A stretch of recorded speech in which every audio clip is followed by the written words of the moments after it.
performance consulting. We'll go through that little jigsaw um, together with some of the things that we haven't actually gone over that are in the online manual, so in the facilitator's guide. And we're going to have a look at what your potential product pathways are going to be, how you're going to implement it into your business, be that your consulting or training business, or partnerships that you might have, or just your own business. So I'm excited. I've done a fair bit of work for you guys today, actually, to show you some examples and set up a little resource hub for you all that's on some of the extra stuff that you're going to need, like brochures and um, presentations and so forth.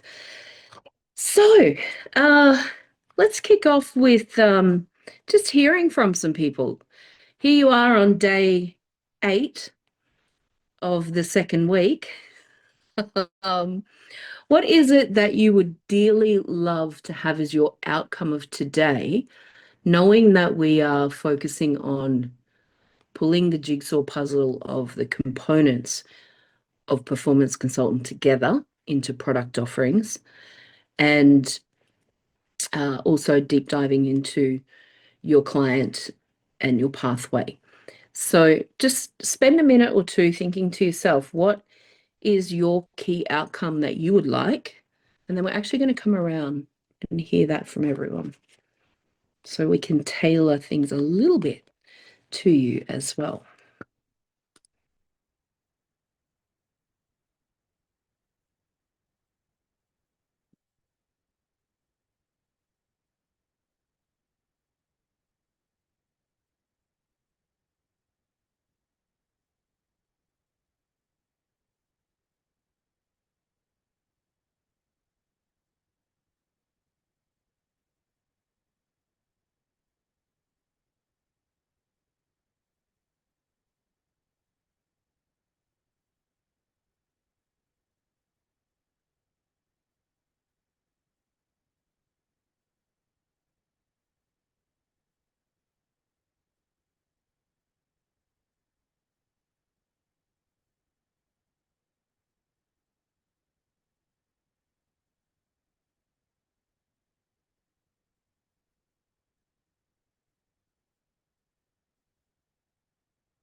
Not going to stress Aditi and ask her to play music because we have a little challenge with the music. So just imagine that it's, playing in your head.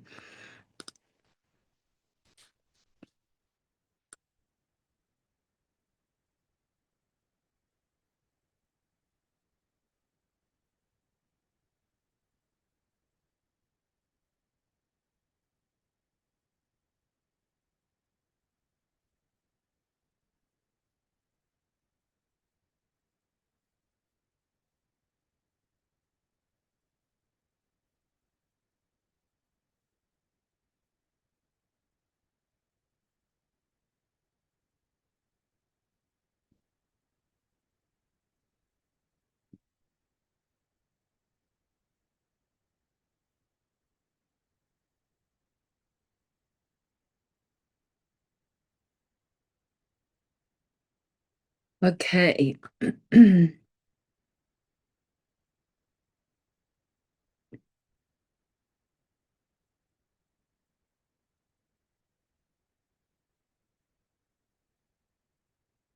Let's give you 30 more seconds.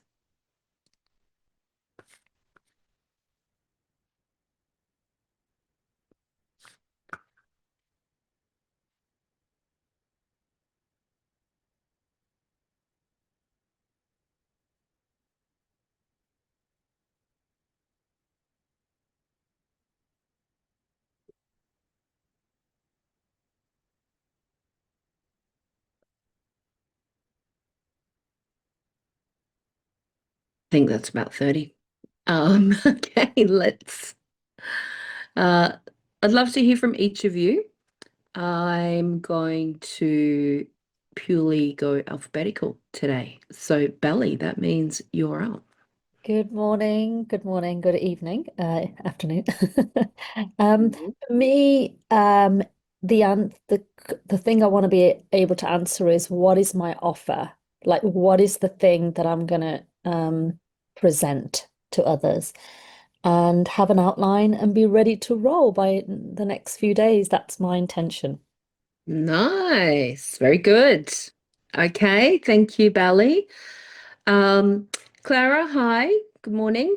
We've just asked people, I'm not sure if you heard, just to think about, because today is looking at the jigsaw pieces of all the components of performance consultant training, some that you haven't seen yet in the manual as well, going over what their purpose is. And they're the easy activities to facilitate. But a deep dive on your offerings as well, so you can commercialize. What would be, and I can circle back to if you like, but what would be the outcome that you would like for yourself for today, knowing that that is our focus?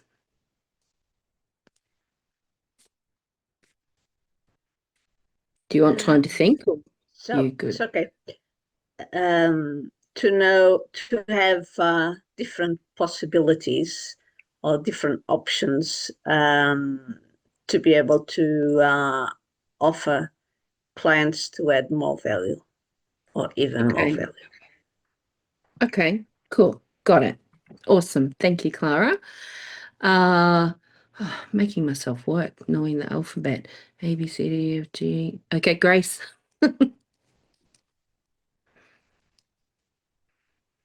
我觉得我没有特别今天想要获得，因为我觉得我对学习的态度就是体验当下。因为这几天的课程其实已经让我有很多的东西可以应用在我的实际的商业上面，然后包含我今天早上发电机，早上起床的时候也是在想说，哎，我的那个行销计划可以怎么结合，又有新的 idea 这样子。对，所以我相信今天的流不管怎么走。应该都会是有利于我的，因为我们有做一些理性的学习，所有的发生是必然发生这样子。Okay. So for her, she usually like learn, always learning the new thing. And then for today, she has a very normal mood to treat today's course because the past few days already bring her so many things that she can use in her team and like a education program. And then also it benefit for her, also her team. So I think she is very pleased to face today's course, but she thinks this is really useful for her program. Great. Grace, there's one thing that I think you might really like. I'm going to show you what my business model is. And even though you're not a consultant in your team, you kind of are. One of the pieces is a 6-month executive leadership program. And so I'll just show you the way that I've mapped that out and how the performance consulting components fit into that, right? So that will probably be helpful. Okay, awesome. Kim, let's come to you. 我自己的话，还是对应到我人生的这个使命啊，就是支持相信我的人过更好的生活。所以我今天的话就会想要把过去8天的所有的这些呃课程的内容总结，然后看怎么样再带入到我的生活跟我的团队以及接下来的团队里面，让他们就包含我自己也都过得更好，这样。So one of his life meaning is supporting the people who support him to live a better life. So these past few days, knowledge he wants to bring it back to his life to support the person or the people who really love him and support him. Yeah, to make them have a better life. Nice. Now that is a good purpose, right? Love it. Okay. Thank you, Kim. Linda.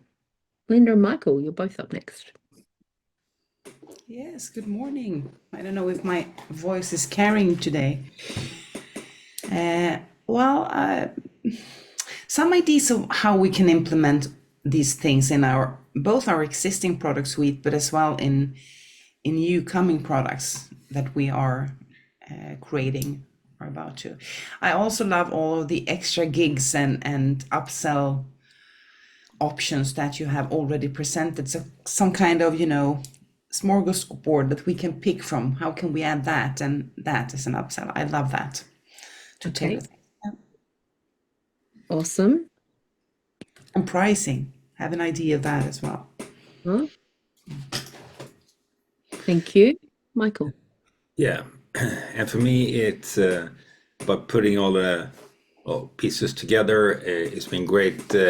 What is it? 7 days that we've been doing this, and then we focus on different days, but how to collect it? How's an option? I know we talked about do like a half a day workshop, or you do several days. So I do have ideas in my head, but it'd be nice to just, here's different outlines of different purposes, what to offer. So Yep. kind of examples. Beautiful. Okay, perfect. We shall do that. Thank you. Did you two have a late night last night? Or is it just like hard getting up it's early in the morning? You're not used to this hour. When you come visit me in Australia, be prepared for 5 a.m. That's fine. It's okay. We'll do You'll it. probably still be on the time zone from Sweden anyway. Okay, Ross, let's come to you. Morning, guys. Yeah, the two components that I'm hoping to kind of nail in that'll help me settle everything in my head is firstly the pricing, which Michael and Linda mentioned as well, like how we can effectively price this in the market, especially if there is other competition and folks that are playing in that space with the corporates that I want to reach. But the other side of it is precisely because I'd like to explore this tool in more corporate settings where I'm dealing with larger teams. I also want to know how I can present it in a way that is quite unique, that makes it stand out from other competition that's dealing with team leadership, EQ, IQ. How do I really formulate my USP using these tools as well? Okie dokie, cool. Thank Thank you, you. Ross. My brain is already exploding for every one of you right now. Stephen, let's come to you.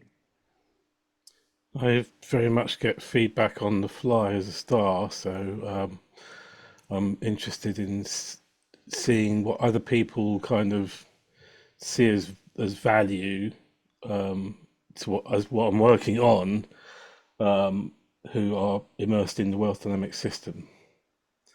Because I don't really get that opportunity to do so. So, I mean, according to ChatGPT, I'm a catalyst for community-driven solutions, but a lot of my work people don't really see the effects of until like a decade after. So, when I first talk to people about it, it's very kind of, sometimes it's confusing or you get pushback and that, but I've realized I kind of have to push through that because I am in that kind of different space. But then years later, I go, oh, yeah, there you go. It's interesting because I think, transformation takes time, whether that's It's transformation a people through problem.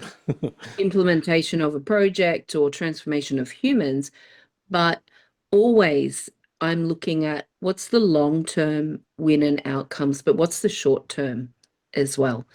Across every product, there's got to be some short-term wins.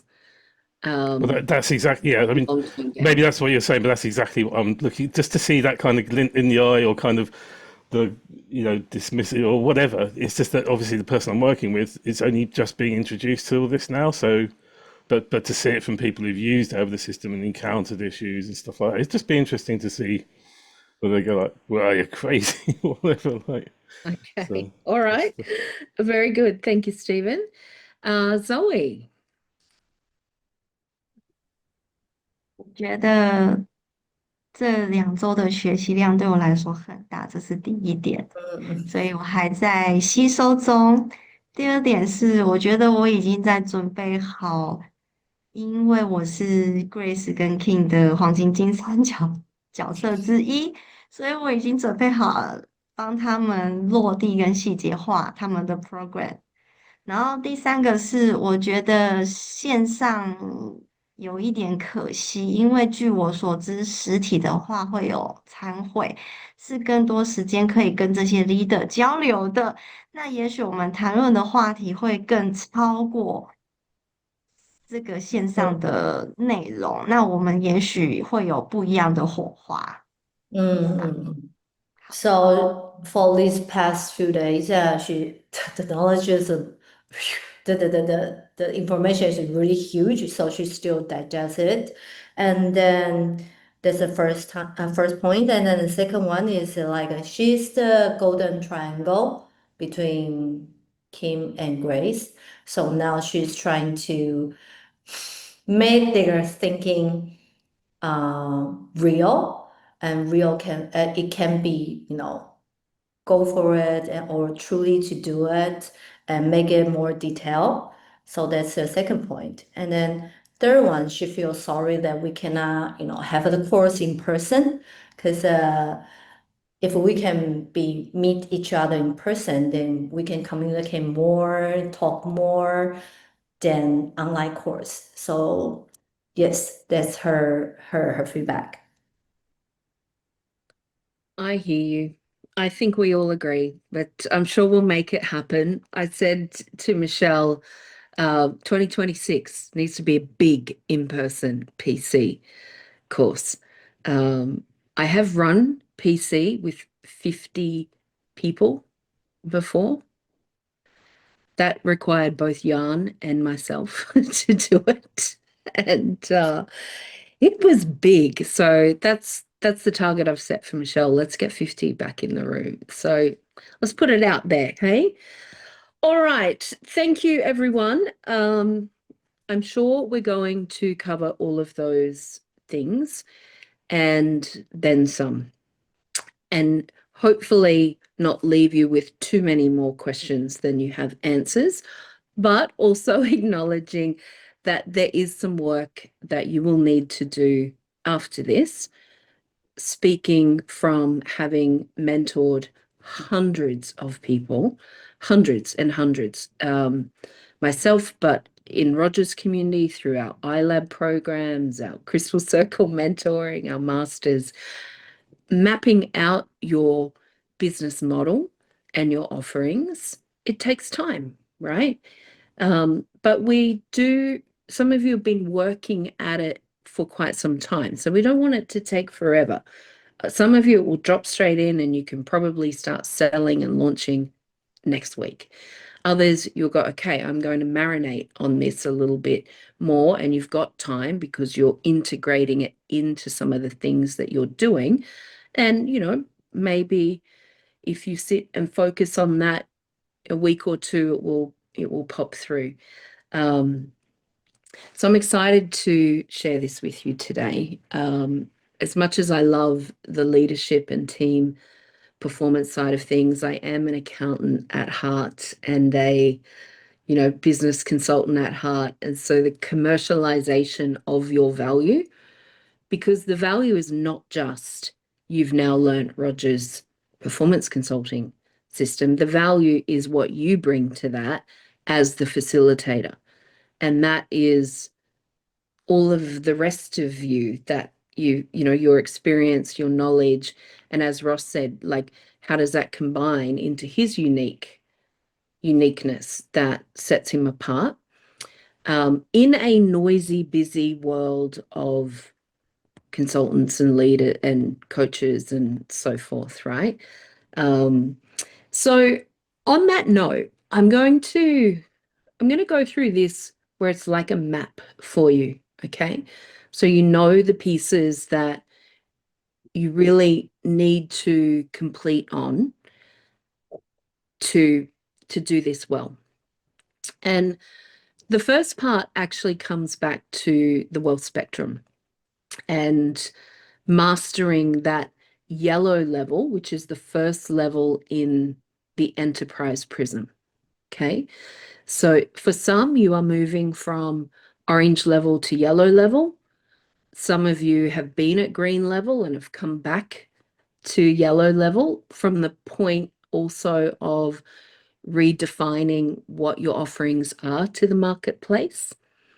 And some of you are at green and maybe a foot into blue as well, and you're wanting to still productize this in a way that you can leverage others or deliver it in a way that's quite leveraged as well.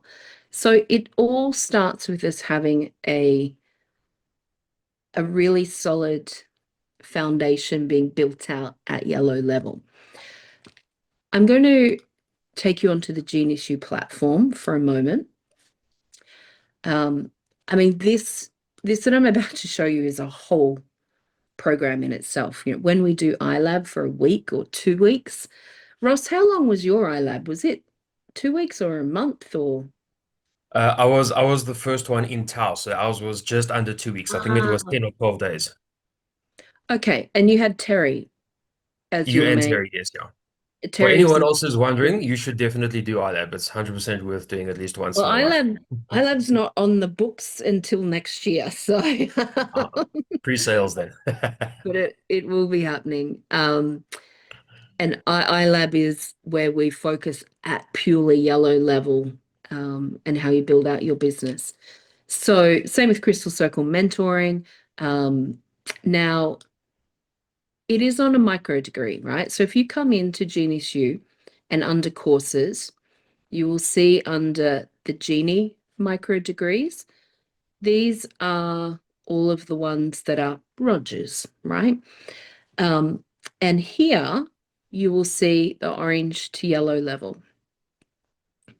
Now, inside of this micro degree, hopefully it lets me in. Yes, it's free, so it should.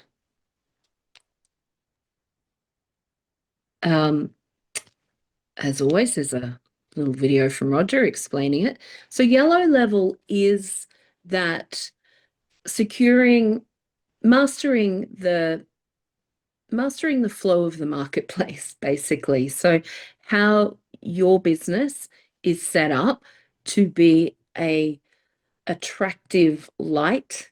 It has a strong identity that clients, ideal partners, and even team will want to come and work with you. So the 3 steps that are in that, the first one is identify your identity. And if you are a little shaky on this, or you're not feeling as solid as you should, I would suggest coming through this micro degree and actually start with the assessment that's on here.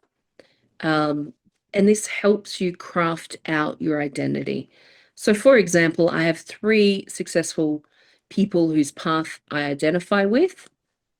Oh yeah, well, I would say 10 for me. I do. I have more than 3, but so for me, Roger is one for sure.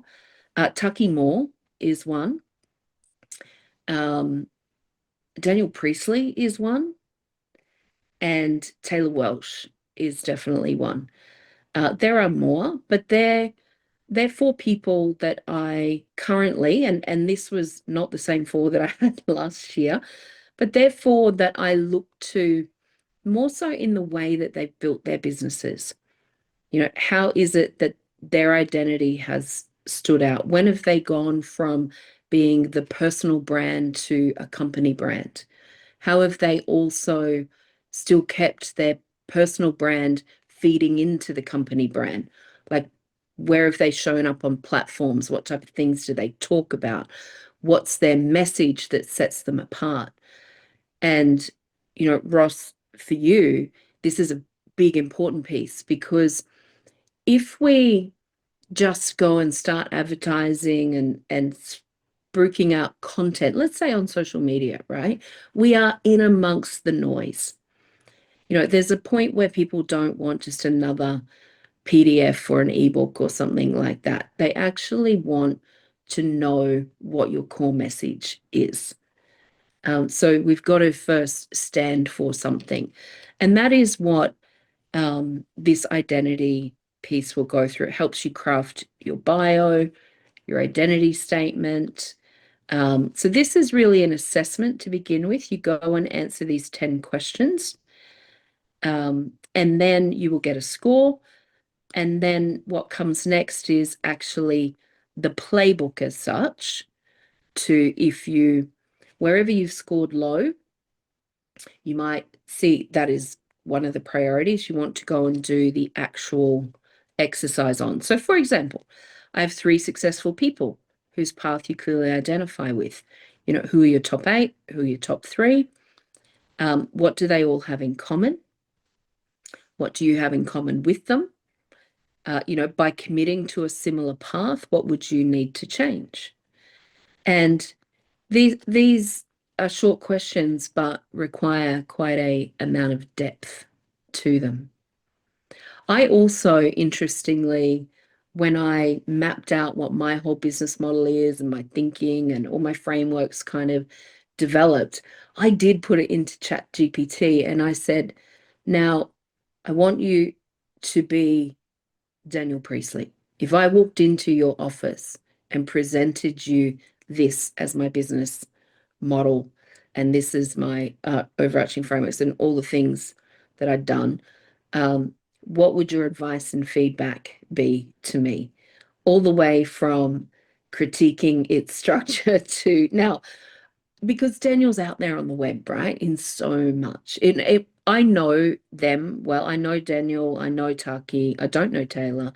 Obviously, I know Roger. So I kind of could see whether the commentary back was just random and generic or whether it truly was like things that those guys would say in alignment with their advice. And it was amazingly spot on. Then I said, now I can't follow all 3. So where is there conflict in the advice?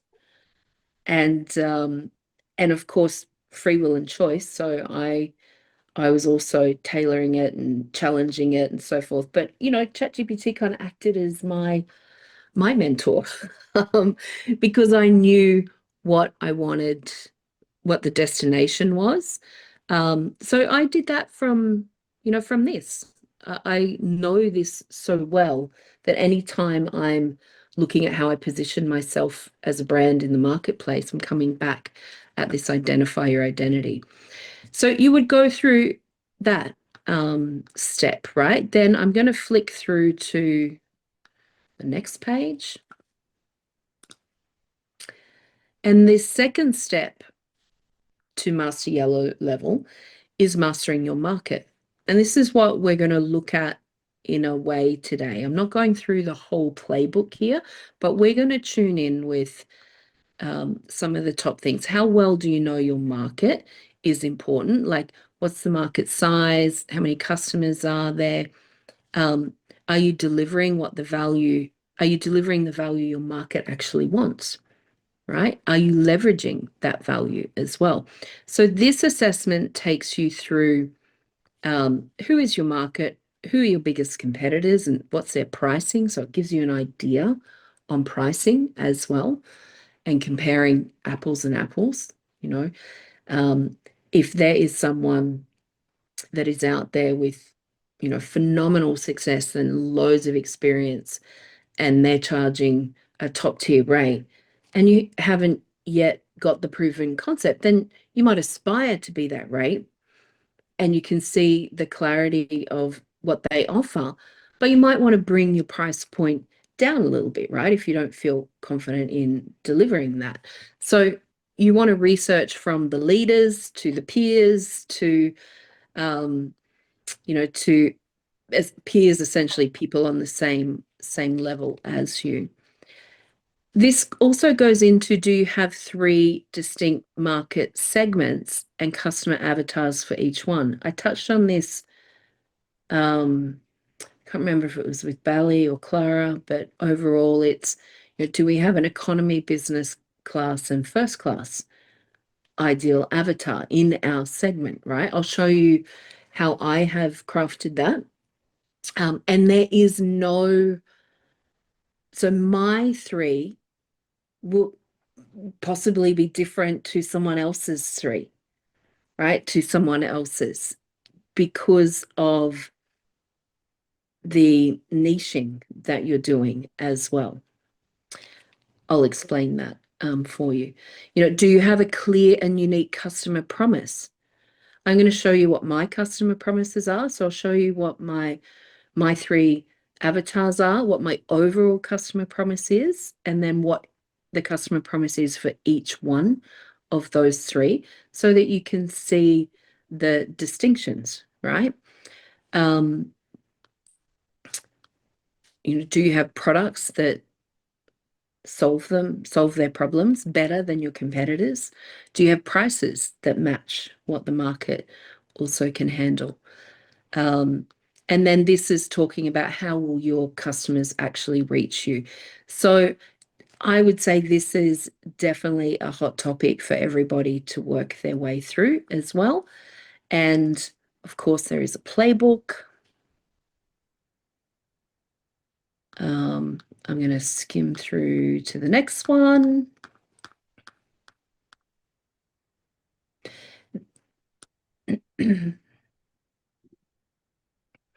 The third strategy is monetizing your moment, right? And this is essentially the promotion plan. If you have been on GAP program with Michelle, you know that it's all about having a promotion plan, 12-week plan. If you've been on Crystal Circle with me in the past, you know it's also about having a promotion plan. As we move up to green level, you might have leaders in your company that are running a promotion plan. At yellow level, it's normally one plan, right? Again, one ideal customer, one core product, one pathway to get people to that core product, and one promotion plan. Until you have mastered that and you have turned that into, you know, $100,000 a quarter, don't complicate it by having multiple promotion plans.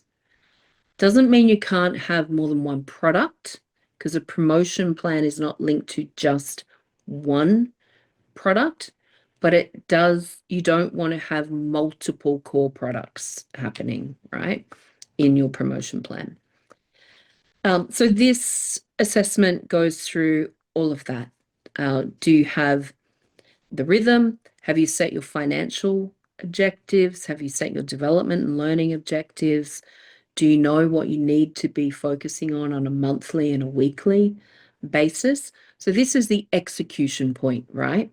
There is no point going and doing this if you, first of all, don't know who you are and what you stand for and what you want your identity to be in the marketplace. Or secondly, who your ideal client is and what your offerings are to them and what your plan and strategy is to reach them.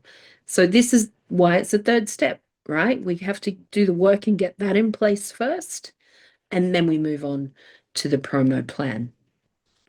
So that is a little reminder.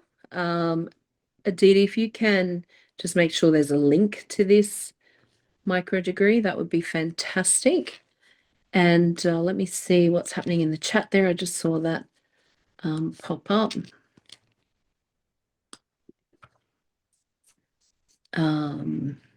Okay. Oh, you have. Thanks, Aditi. You're already a step ahead. Okay, awesome. All right. Excuse me. Yes. Excuse me. Can I ask, like, this? Do you guys have official translation version in Chinese? No. I did No. ask Michelle, and it's not. No. Oh, okay. Okay. Thank you.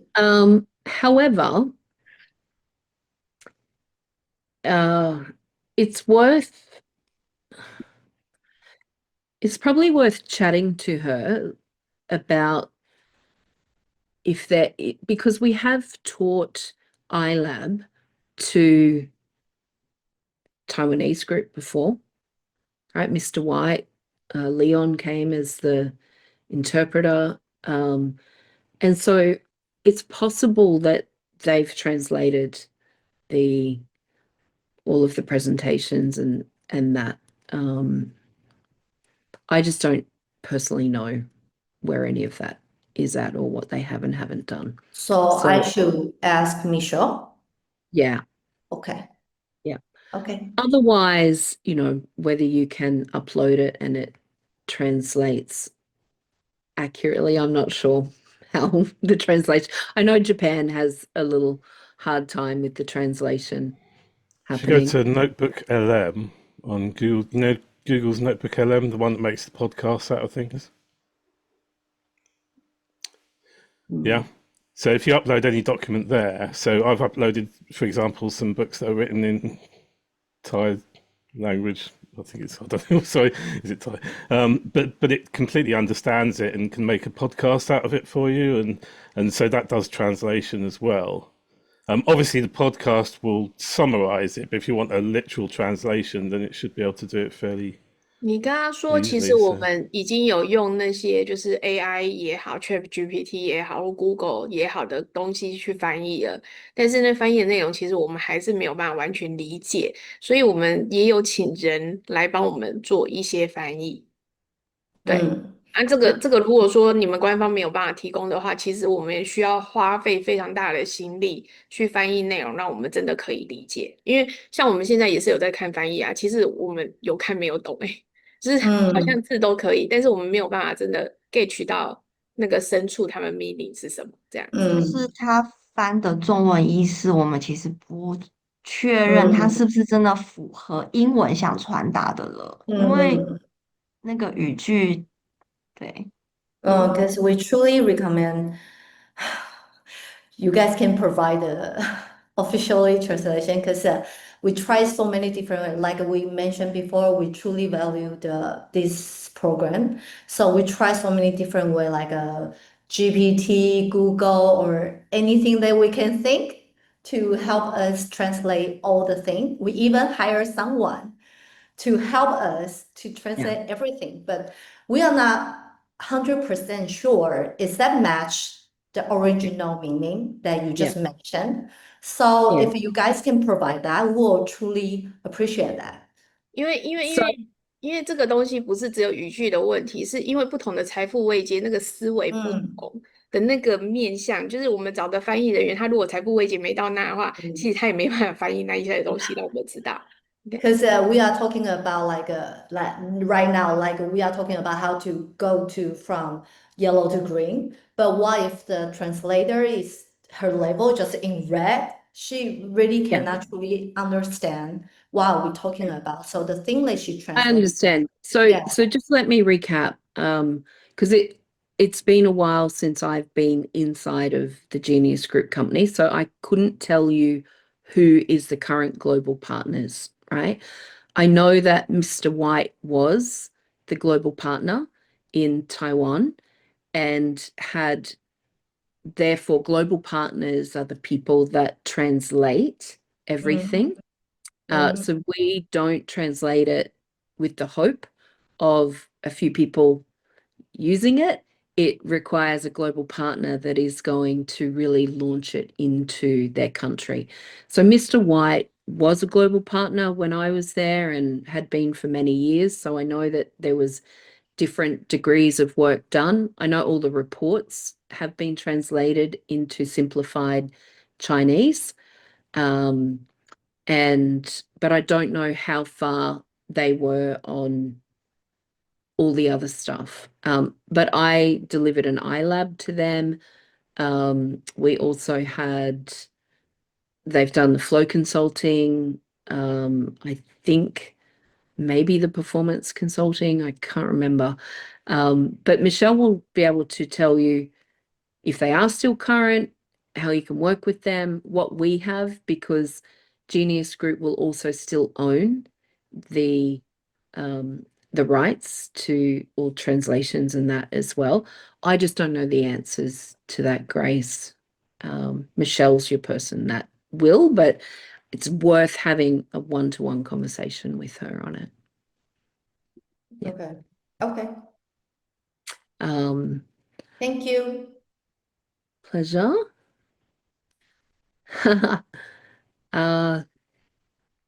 Well, I don't know, Stephen, but It is Mr. White to all of us. Okay, so let me share my screen again here.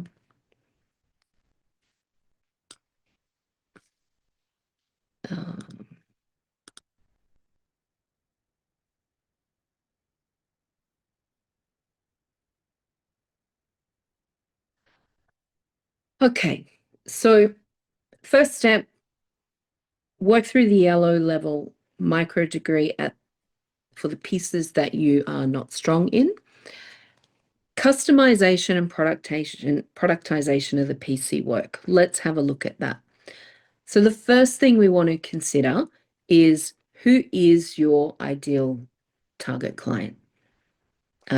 What type of client are they? So are they SME? Are they corporate? You can narrow that down even further into a niche.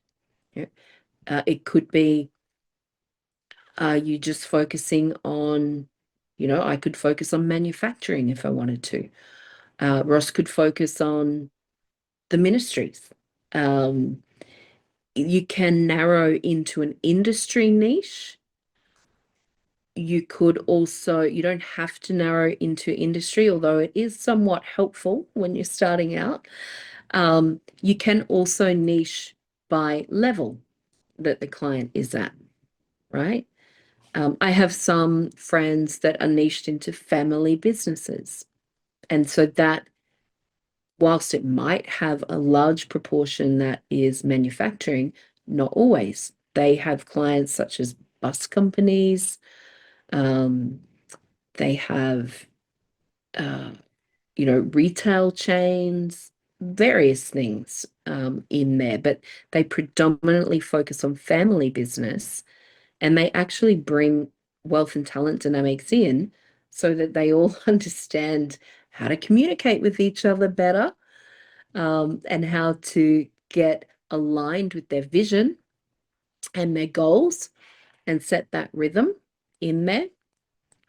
So coming back to what you see on the screen, your type of client, the problem that they have, what is the size of their team or their group? That is useful to know in the performance consulting, because if they have 5 members in their business only, sure, you can go in and you can do work with them, but there's probably an end to how much work you can do with them on a pure performance consultant level.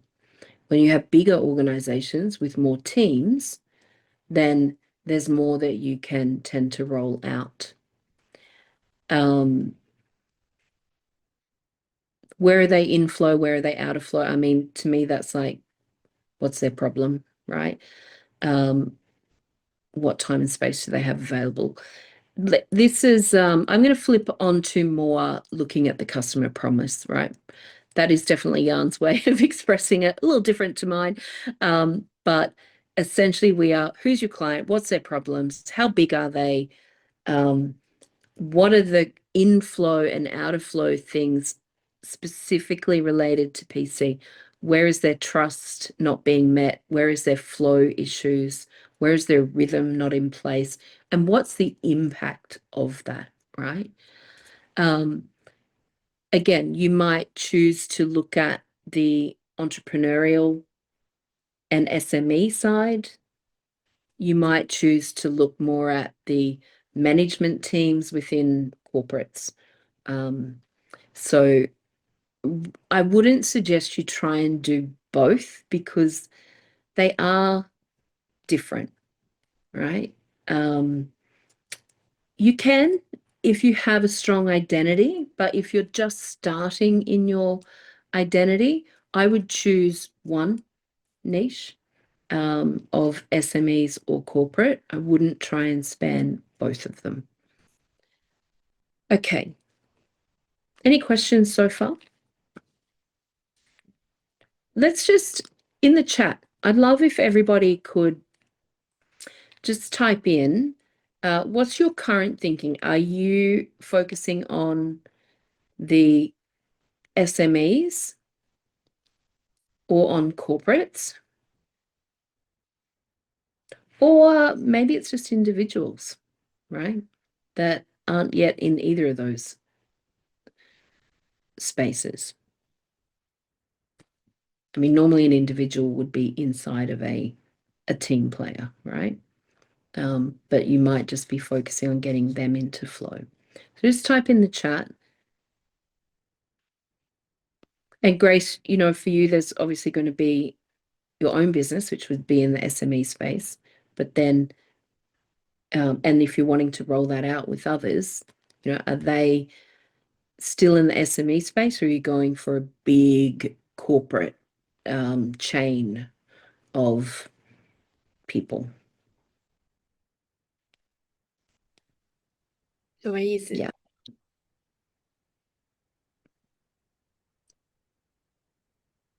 他现在要大家写的是，你现在专注的是在个人的客户，还是中小企业，还是大客户？然后他不是问你问我，啊，他他不是问，想要大家写在聊天室里面。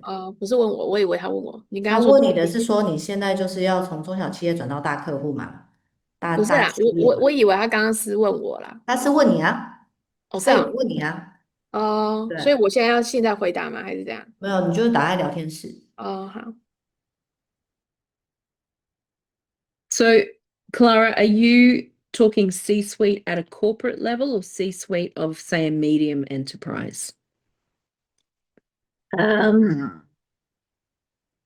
Sometimes it's difficult to distinguish nowadays, especially, yeah, but medium enterprise probably. Mm-hmm. Okay.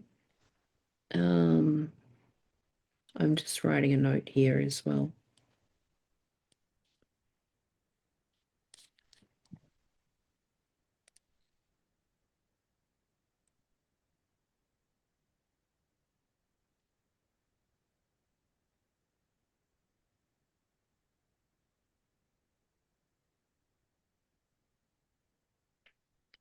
Stephen, how about you?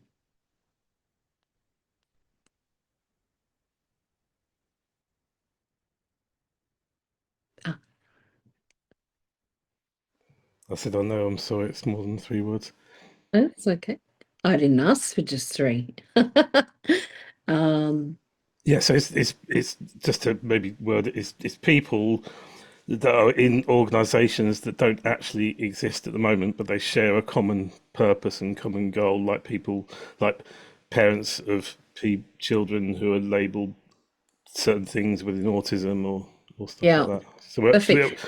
so it is team dynamics because it's helping them to connect and work Yeah. together. Do you see what I mean? So I mean, in a we have new had framework. we've had people niche into family dynamics. We've had people niche into teen dynamics, you know, working with teenagers, you know, the families are working with relationships. Okay, so the other thing that's scratching my own back, but the actual this is what I say, like the ideal client now, and this is what I said about reflecting on now. It's like when I create something, it takes me as much effort to do it for 10 people as for 10 million people. So I'm creating a framework. I'm doing chicken and egg. So I'm working on the actual blueprint of it.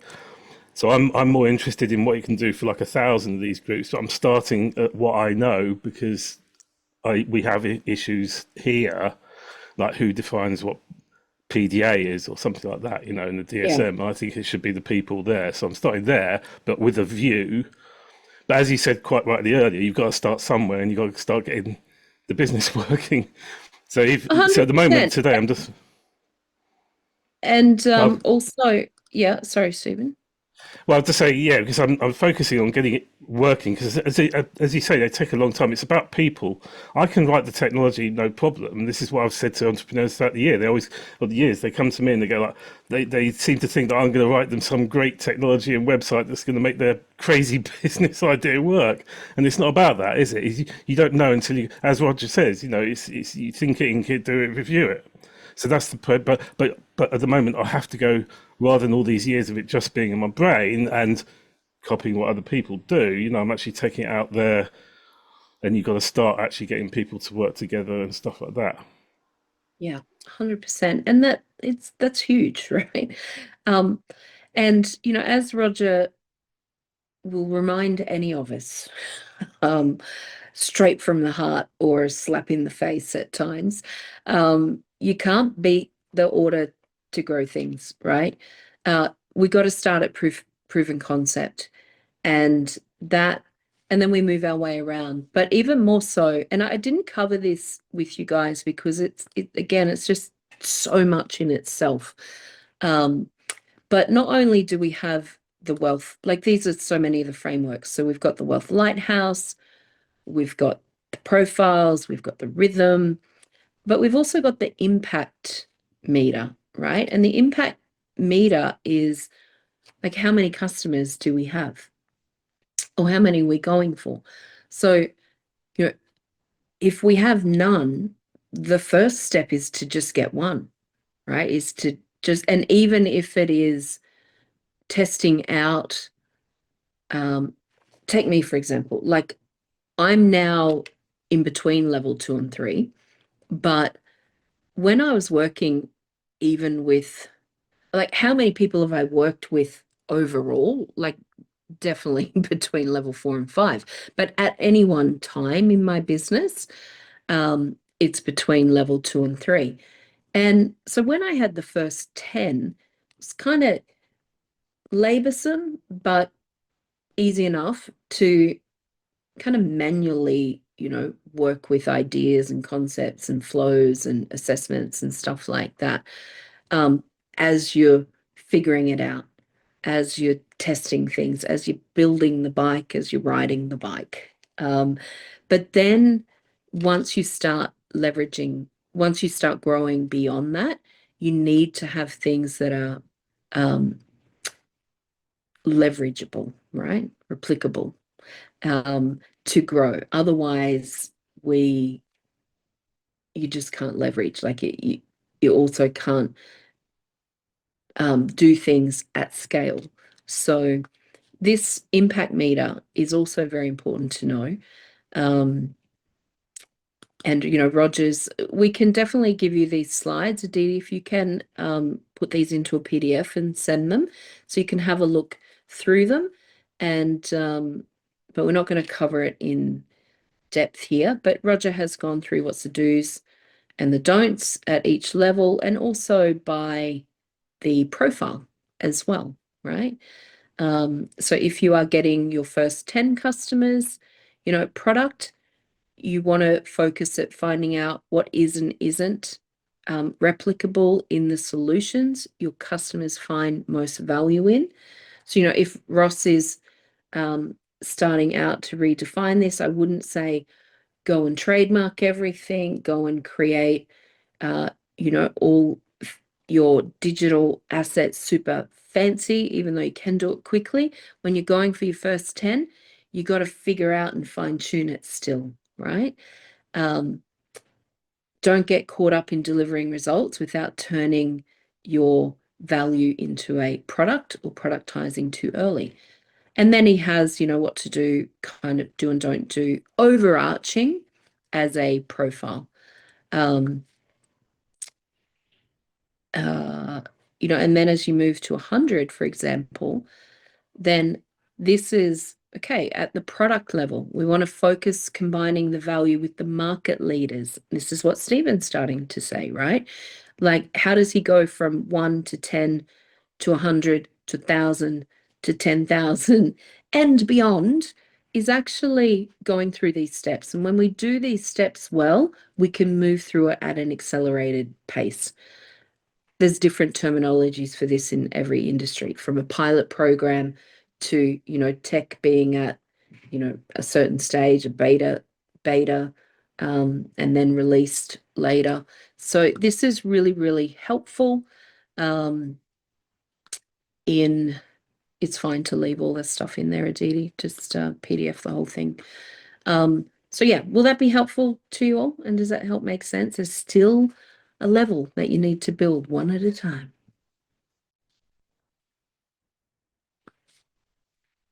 Okay. So coming back to the jigsaw puzzle as such, right? We've ones we haven't gone through is potato. Well, we mentioned that the other day, the car, we touched on that, but we'll have a look again at what the outcome is. We have done high performing team rhythm, team building, how to increase flow in team. We touched on that, where you're reflecting on other people that you see in flow, where they're not in flow, you know, who you trust, who frustrates you, and being able to unpack that. Also, inter-team dynamics is the key part there. What are the different teams? What type of profile should they have to serve them best? And then we can start unpacking how they work best together. PSR 360 we only touched on, which we will go into more. You've got the vector cards, just start playing with them. There is in that your legacy micro degree. There is a whole session that Roger goes through on the vector cards. I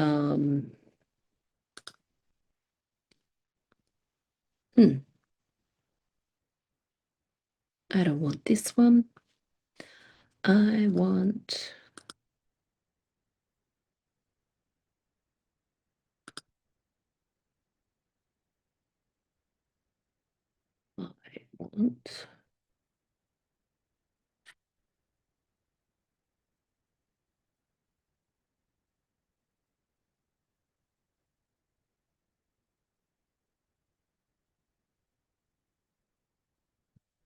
on your legacy.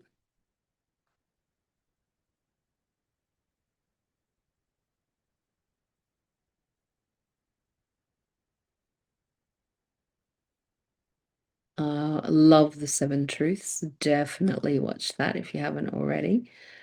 But the vector cards here, it's a little bit of a scratchy video, but and you know, it's a much younger Roger. But this is him going through the explanation of them. It's 40 minutes long. Definitely have a watch of that. And just while we are in Genius U, I know Aditi added this in, but I spoke about the pre-flight checklist the other week. The pre-flight checklist sits in the Millionaire Master Plan micro degree. And this is essentially, how do you move through the wealth lighthouse and the wealth spectrum? Okay. And it starts with, okay, so it says, what genius are you? So I'm a dynamo. What's your wealth level? Okay. Summary of the 4 geniuses. Get to the bit that I want, Roger. The 9 wealth levels. So it goes through the wealth lighthouse here. There used to be a little menu we could jump to, but it looks like they've changed it. Here we go. Pre-flight checklist. Lesson 5. So have a watch of this video, and then again, pre-flight checklist is something you want to do at absolute bare minimum once a year. I would suggest, as you are growing and developing your business, every quarter. And the pre-flight checklist goes through all, I'm going to skip past the, actually, can I just download it? I'm going to download it on here. Okay. It goes through every level of the lighthouse. It looks at, okay, do you have a future vision and a flight path that keeps you on track? But then here's the different levels. So there's questions that you simply answer yes or no to. And you want to do this from the base level right up to where you are in the one after.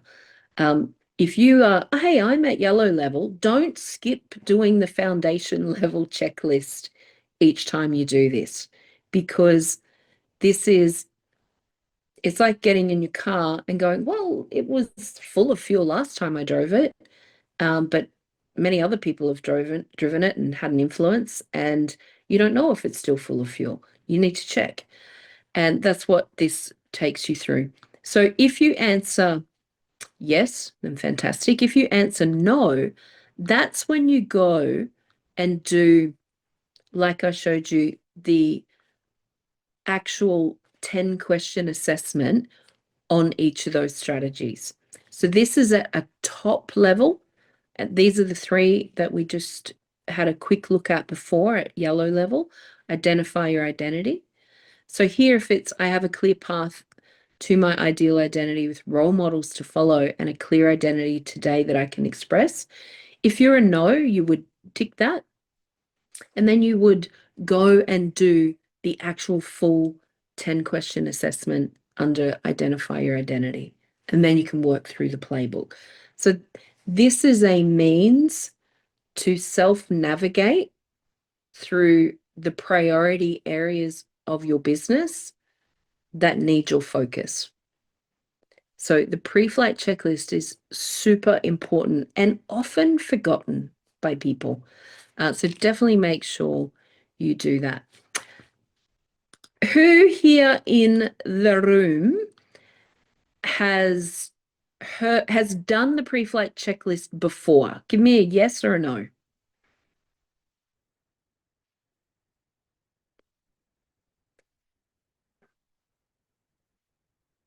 Great.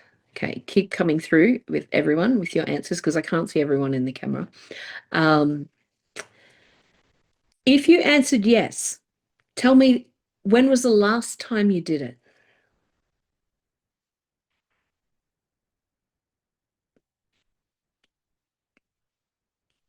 Oh, Stephen, gold star yesterday. Awesome. Kim, last month. Nice. Oh, you guys are already. Ross, once after iLab ages ago. Yeah, okay. Time to do it again. Okay.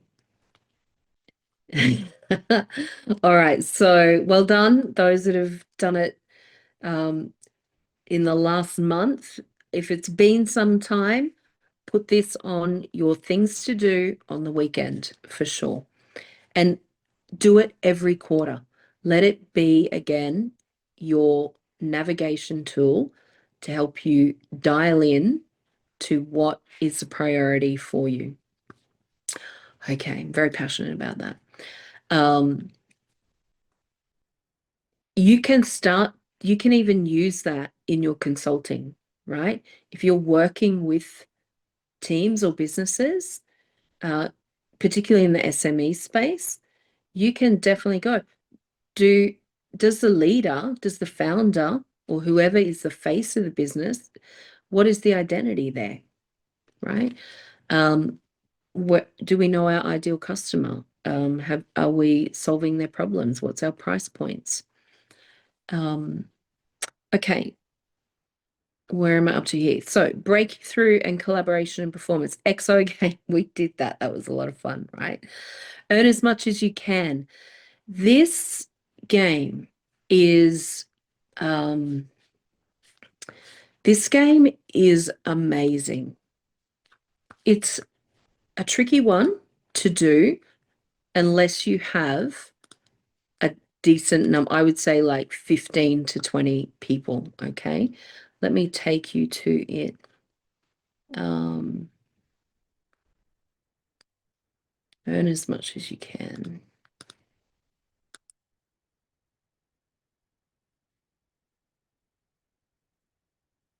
Okay, earn as much as you can. I don't know if it's just I attract dynamic people in my groups, but the first time David Dugan and I ran this we had 30 people in the room. It was dynamic, man.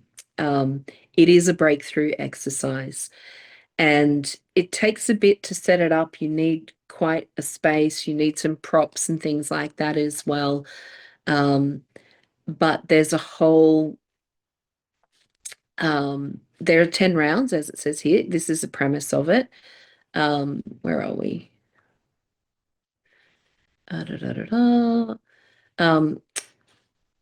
there's 10 rounds with 60 seconds. You're not allowed to communicate with other teams.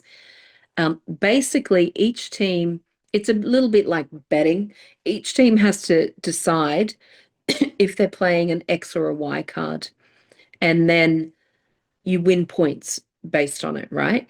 And when you basically count down and it's like, declare or show, they have to show it.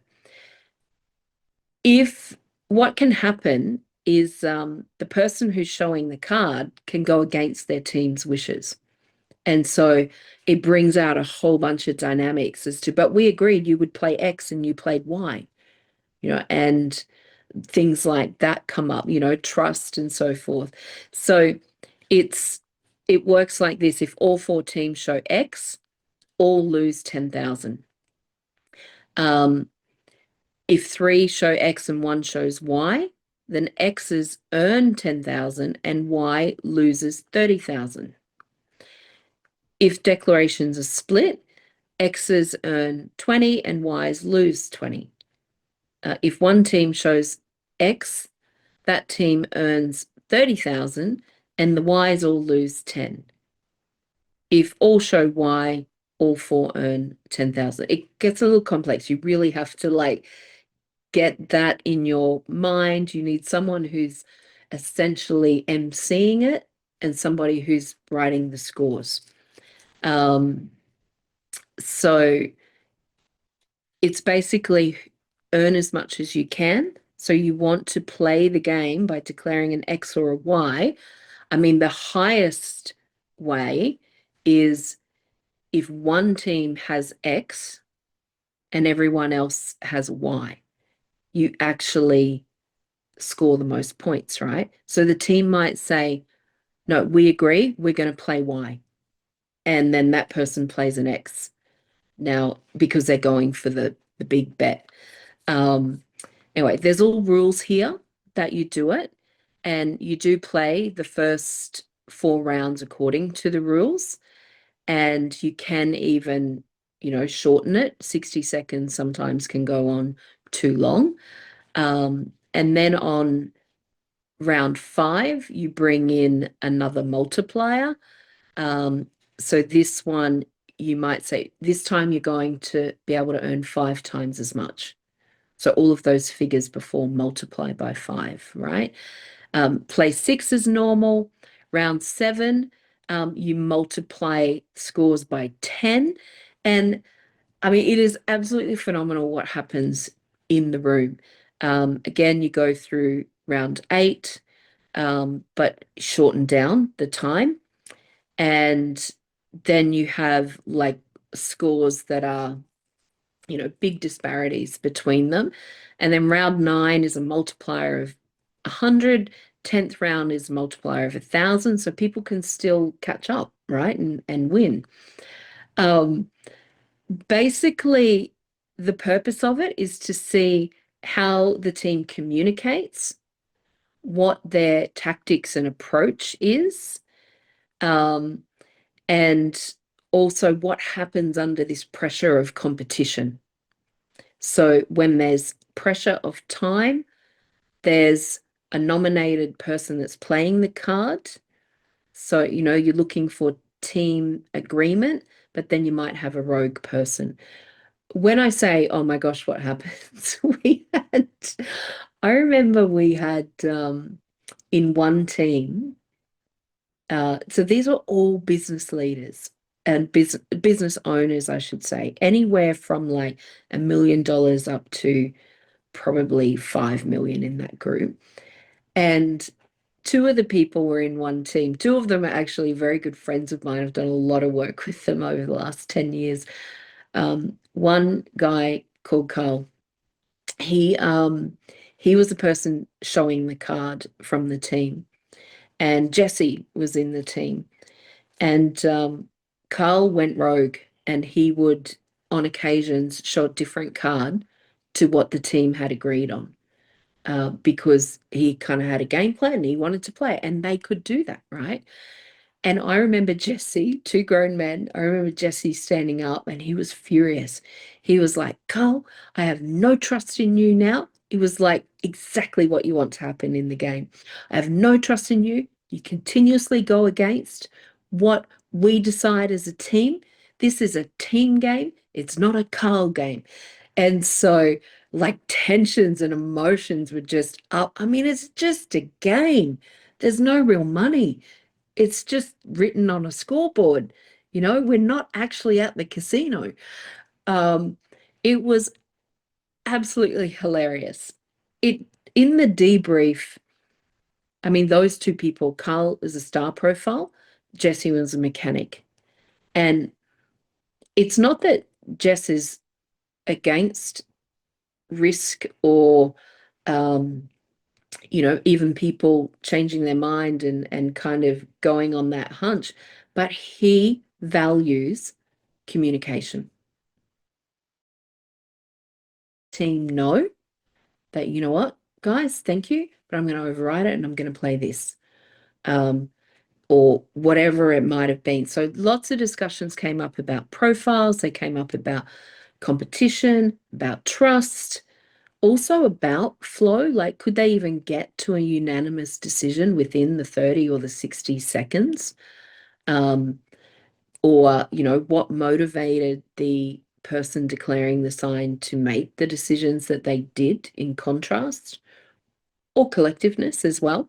So it's not the easiest one to facilitate the first time, but also don't let that stop you. A couple of things can happen. Do it with someone that's already run it. So, Ross, if you want to run it, align it when I'm out there in South Africa and I'll come and do it with you. Or have a number of people that really know the rules. So it can't just be you that know the rules. You need to have someone who's writing the scores on the board. You probably need to have someone else just who's supporting, like, by watching things. You all need to know the rules and know the flow. So that, and have someone who's really confident in the emceeing of it, do it. And then it's brilliant. David and I did it for the first time together and we absolutely nailed it. And it was fantastic. But we spent time physically moving around the room as a pre-rehearsal as to how we were going to set it up. And we even had all of our team actually dummy play it out, so that we could get a feel of what it was like. It wasn't like our first attempt in that room. Even though we only had a small group that we tested it with internally with the team, we did that before we jumped to the big group. I'm not sure if anyone has experienced this exercise before. Maybe not. So again, it is all written here. We go through the debrief and then what are your key points that you're delivering. Trust is the big thing. Common purpose, for trust individuals and team. It's all about trust and flow, right? And it goes through, okay, if you could play the game again, what would you do differently? Absolutely fabulous. I can't even remember how long it takes to run this. Let's see if it says.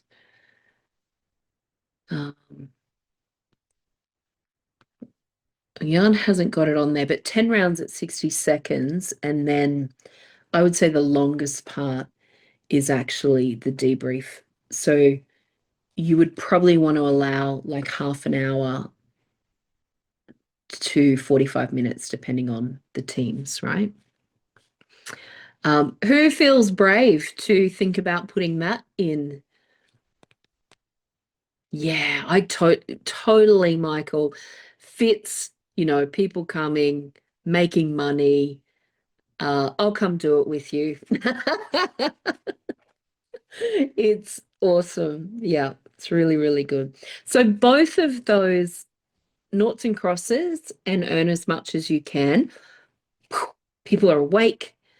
It's not so much about the profiles as it is our conditioning, our mindset, our stories, and in that second one, definitely trust and flow, right? So yeah, really, really great ones. If you look at those exercises compared to these exercises, so these are at the individual level, understanding about the profiles, the different characteristics and strengths and the geniuses, and definitely trust and flow, but again, as an individual, right? This is the team collaboration, and this is a breakthrough energy. This is an awareness energy and a real aha. Now I see. This is pushing out the cobwebs of our thinking and resetting neurology. You would probably want to do this before you go to a break, or right back from a break, right? Like immediately back from a break. I know that's kind of the only two options there is, but what I mean is like allow people time to decompress from it and keep discussing it. It's a good one to do right before a lunch break. Or if you want them to do that and then immediately go into a session that is looking at planning or, you know, ideas, anything that requires an expanded thought. That's when you want to place that exercise.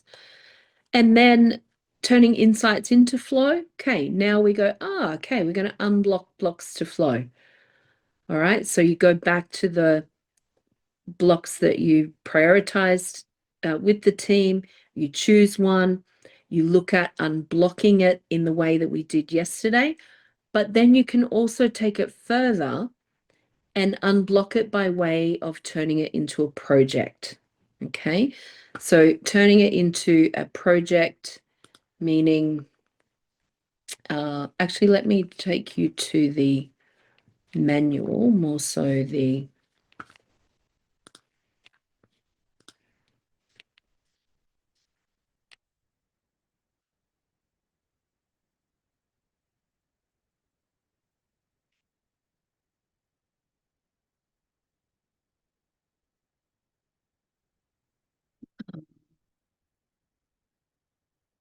so the unblocking blocks to flow I showed you yesterday is using the elements, right? The other way is to actually, so all of this goes through setting up the identifying the blocks and prioritizing again. The next step you can do is take it into project planning.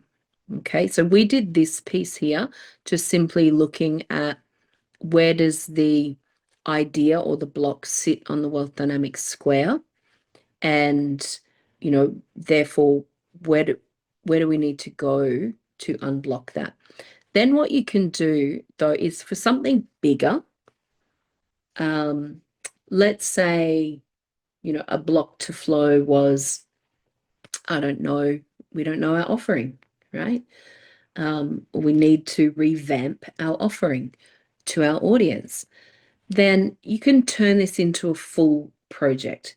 You started to do that by the way you were questioning some things, and you'll see some of the questions I put around the different elements as well.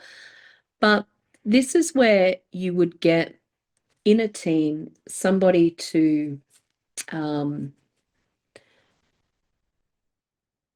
lead it, right? So ideally, who would be the project leader? So if it's talking about the offering, let's say it's Michael and Linda, who I know they have a team. They are redefining their offering. This is where it's like, who would we choose, Linda or Michael, right? Who is more responsible for the establishment of your product pathway, or is it really a joint effort of what your product ecosystem is? Is it more you, Michael, on the product strategy, or is it both? I would say It's both. both. Yeah. Yeah. But we do different parts in the process. Yeah. So it could be like if I was to if I was facilitating a workshop for you two, unless one of you went, I want to do it, I would probably say, Michael, you lead this, so that because you automatically think in structure, and then that leaves you the ability to be in structure and dynamo, and enable Linda to stay in her blaze and freedom of the thoughts without having to try and get into that structure side. So it's not saying the person that leads this has all the answers. This is actually about them leading through the process and facilitating others to come up, to let their genius shine. Would that be a fair call with you guys? Yeah. Cool. And so you basically go through the 5 questions, right? Why is it important that we redesign our offering? Okay, we want to launch into new markets. Our current audience is needing the next logical thing. We've got a huge audience, but they've gone through what we do have. They now need the next thing, whatever it might be there.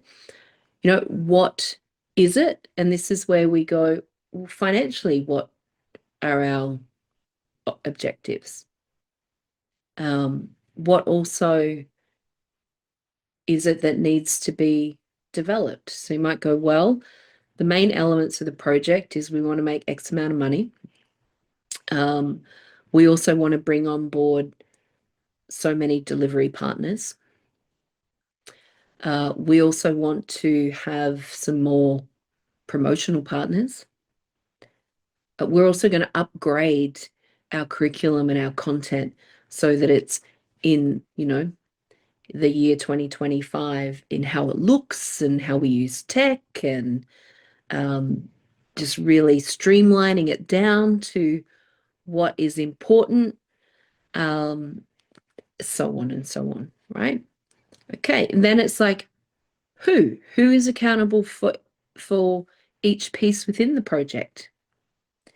So Michael might say, well, I'm going to steer it, make sure it all stays on track, but I'm also going to work with the ops team in terms of the customer service team, that they've, automated everything. Everything is written beautifully. The tech we're using, but also the product development side. Now, ideally, you don't want to be doing everything, right? So, and Linda might say, well, I'm going to take charge of the marketing. It doesn't mean you have to do it all, but you're going to make sure that that is done right. Or if I'm on your team, you might say, well, Johnny, you take charge of the product, right? So I might actually take charge of the product, even though you guys are the subject matter experts in your field. It means you can be the experts and you don't have to worry about the actual creation of all the bits and pieces that happen as well. Okay, so you go through all of that, through all of the components, who's going to do the accounts, who's going to count the money, who's going to set the budget and make sure we stick to it. And then you go through when is everything going to happen? Everything meaning what's the major milestones? Okay. When will the product be launched? When will we launch the first product?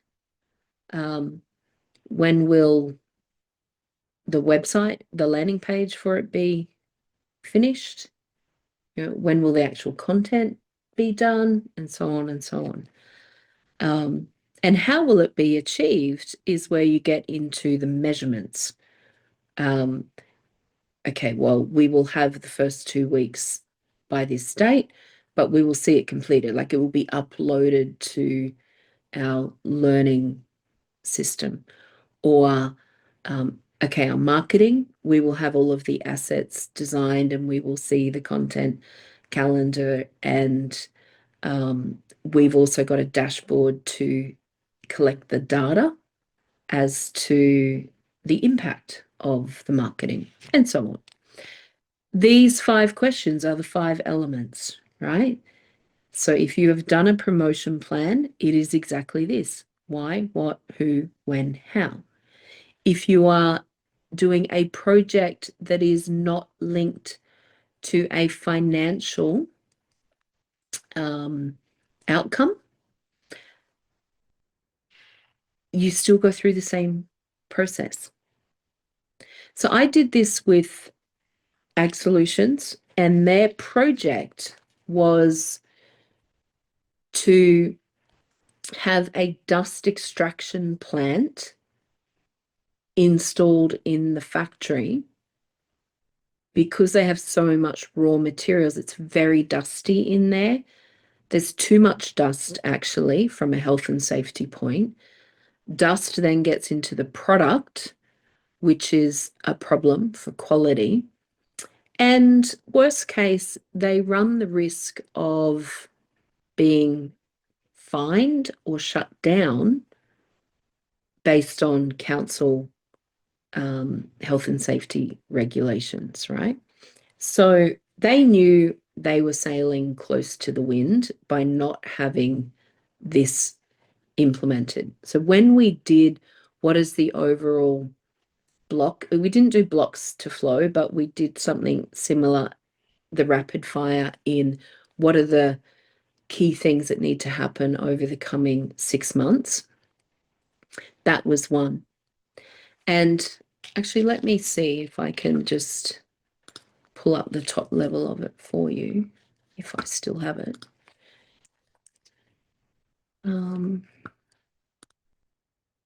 So it was a project that was not about front-facing product launch, right? However, we still assigned a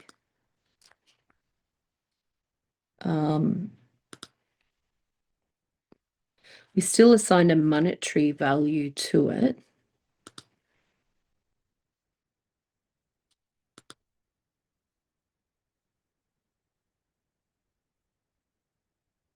Okay, here we go. Here we go.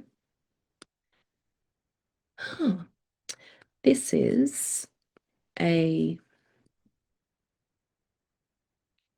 was done in 24.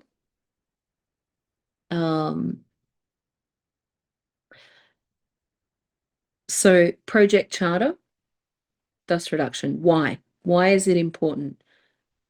Staff well-being, morale, attract great talent as the workplace is less dusty, improve the product for the end user, business longevity and site compliance. Bold one, avoid shutdown. We also went through what's the value and leverage impact, right? And the production manager, the factory manager, actually said, there's no financial upside. It's actually going to cost $500,000 to implement. And then his board of directors and the CEO said, we disagree. The CEO said, no, I think we can probably make $100,000 more in product sales each year by not having dust in the product, because we get complaints and we're losing trust.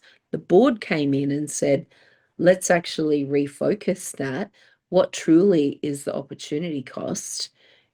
It's not only in the complaints, but it's in they therefore haven't launched that product as hard as they could because they know there's a quality issue. So if we can remove the quality issue, we can then launch it. And we're talking in Australia, the entire eastern states.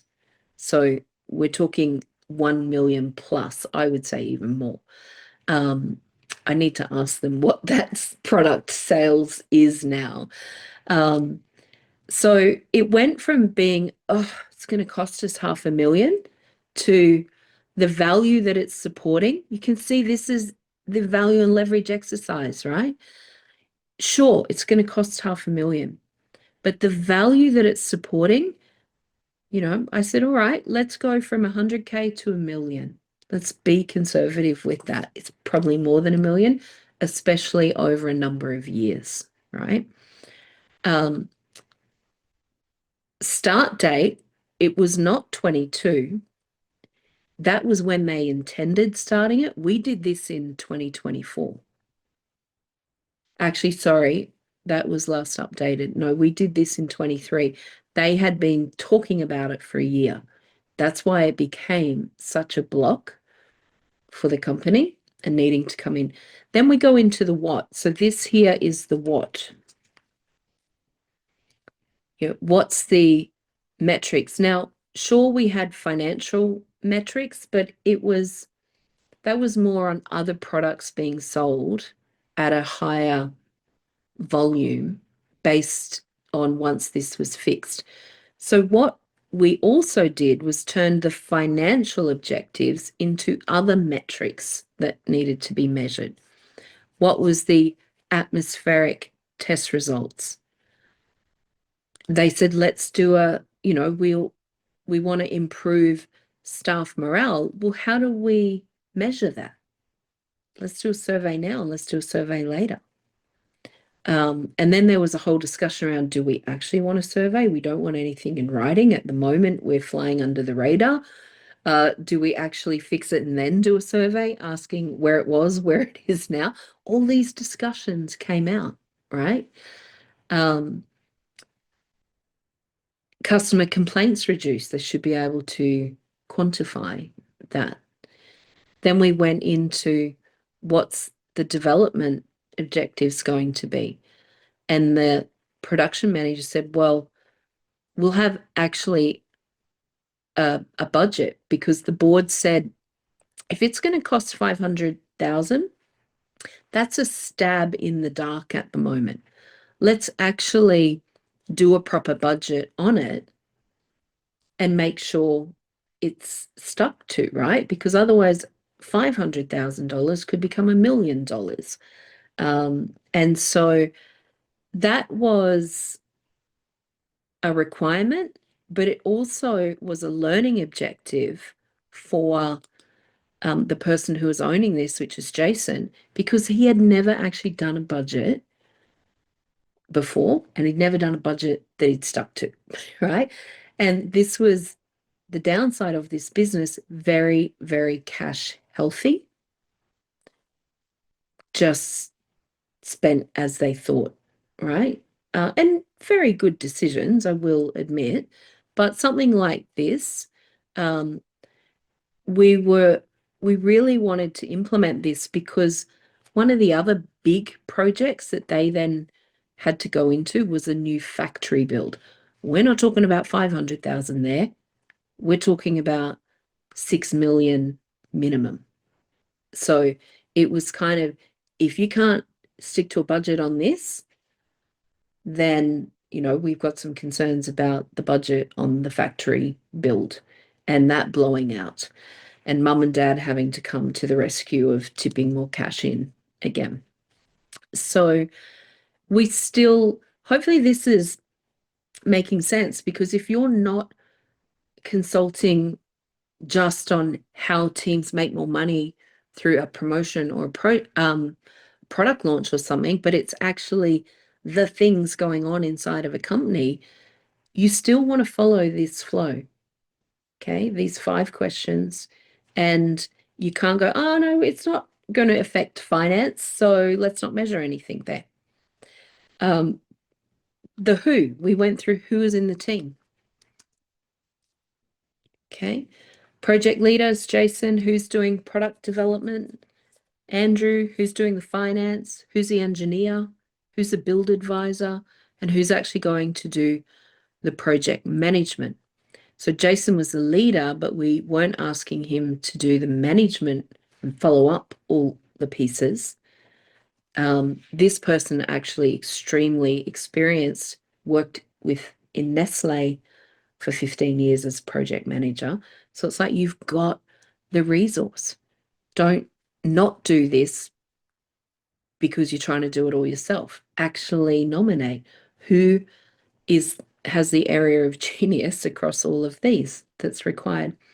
And then we only went into the project meeting schedule. So this is the when.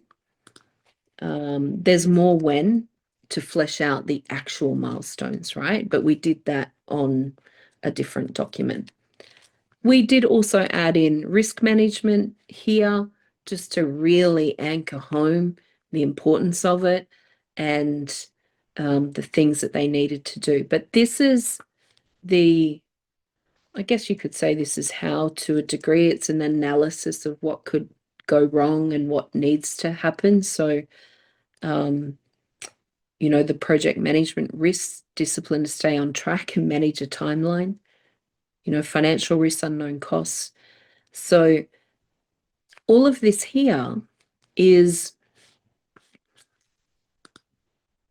on the back of, I get very excited about this stuff.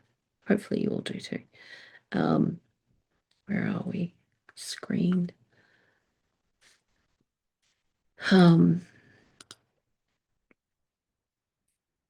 Of turning a block or a goal. You can see how it doesn't have to be represented as a block. It can be represented as a goal, a thing that we want to do, something that's come out from your value and leverage exercise. It's to the strategies and the tactics that the team have identified need to come into play.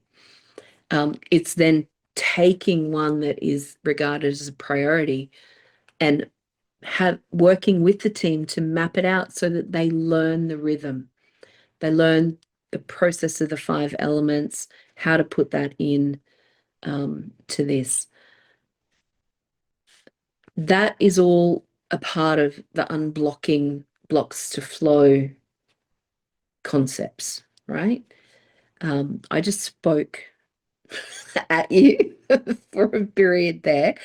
I just want to come over to you all. Was that helpful to see how you unpack that?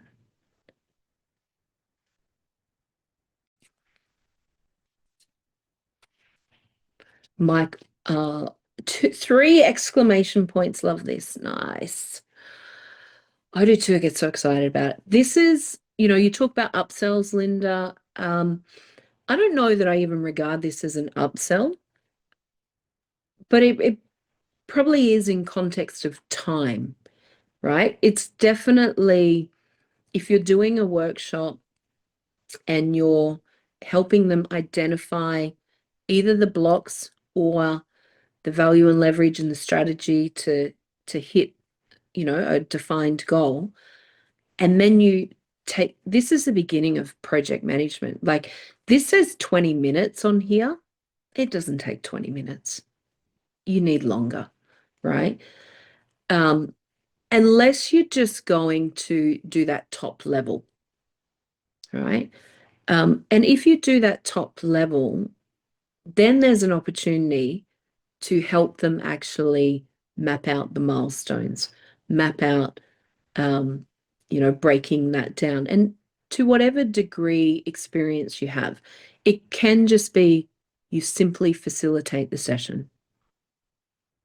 It might be you actually have subject matter expertise on what the project is, and so you are getting involved as a trusted advisor or a consultant in that space as well. This is probably, and I'm not going to call it unblocking blocks to flow, I'm going to call it the project planning. That's probably it's probably the biggest area, maybe one of the biggest areas when I do my transformation projects with clients, is unpacking this, because this is where the rubber hits the road for your team or your clients to take the ideas into execution. Yeah. Grace, is this helpful to you in how you can see things We rolling just out? we just talk about this. She heard entire unpacked, but she didn't get it because she has no picture in her mind. She understands the 5 elements, but about today's unpacked, she has no picture, so she didn't get it. But she heard it. That's the feedback that she gave it to me. So that example of the dust extraction, did that help make sense of 我 it? 觉得我需要可能直接玩一次，可能更知道在讲什么东西。 Yeah, she needs to really do it, and then she can learn it. Yeah. So she probably need to use this strategy in her team and do it, and then she can get more. Everybody will be in the same boat. You need to practice it. You need to do it. Yeah. Okay, let's just open up to, before we have a little break, questions or comments from people on that piece that you just saw, and then the using the 5 elements and projects. I love the degrees of influence. I mentioned that in the chat, but I just want to explain why it was helpful for me. Because when you can help the team or the people that you're working with measure the consequence of doing something or not doing something, but not just at one level, but like 2 or 3 degrees later, in terms of the consequence of either action, that would not only help in terms of the cells, but it also helps them understand the context of their decision making in the present.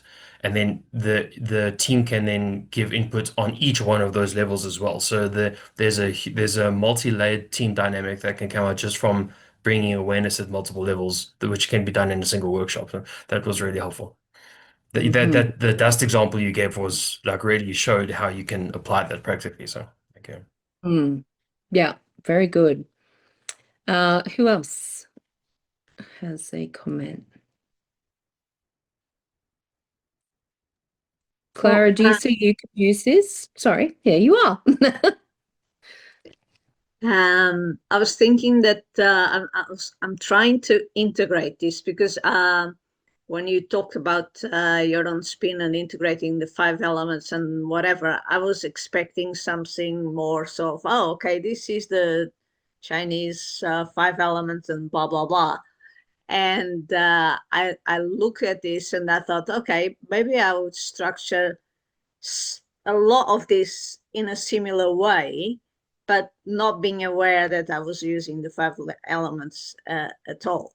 So I'm still thinking, okay, yeah, you can really use it and make it more comprehensive and complete by using it. So it's not sort of like a new piece of knowledge that is going to suddenly shine light on everything, but is just refining what you would naturally do.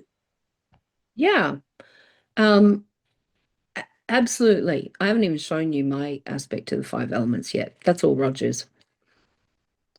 Okay. Looking forward to it then. So, okay, how are your brains feeling? Fine. Cool. So we might take a break on the hour, if you can just bear with me for 15 more minutes then. Yeah.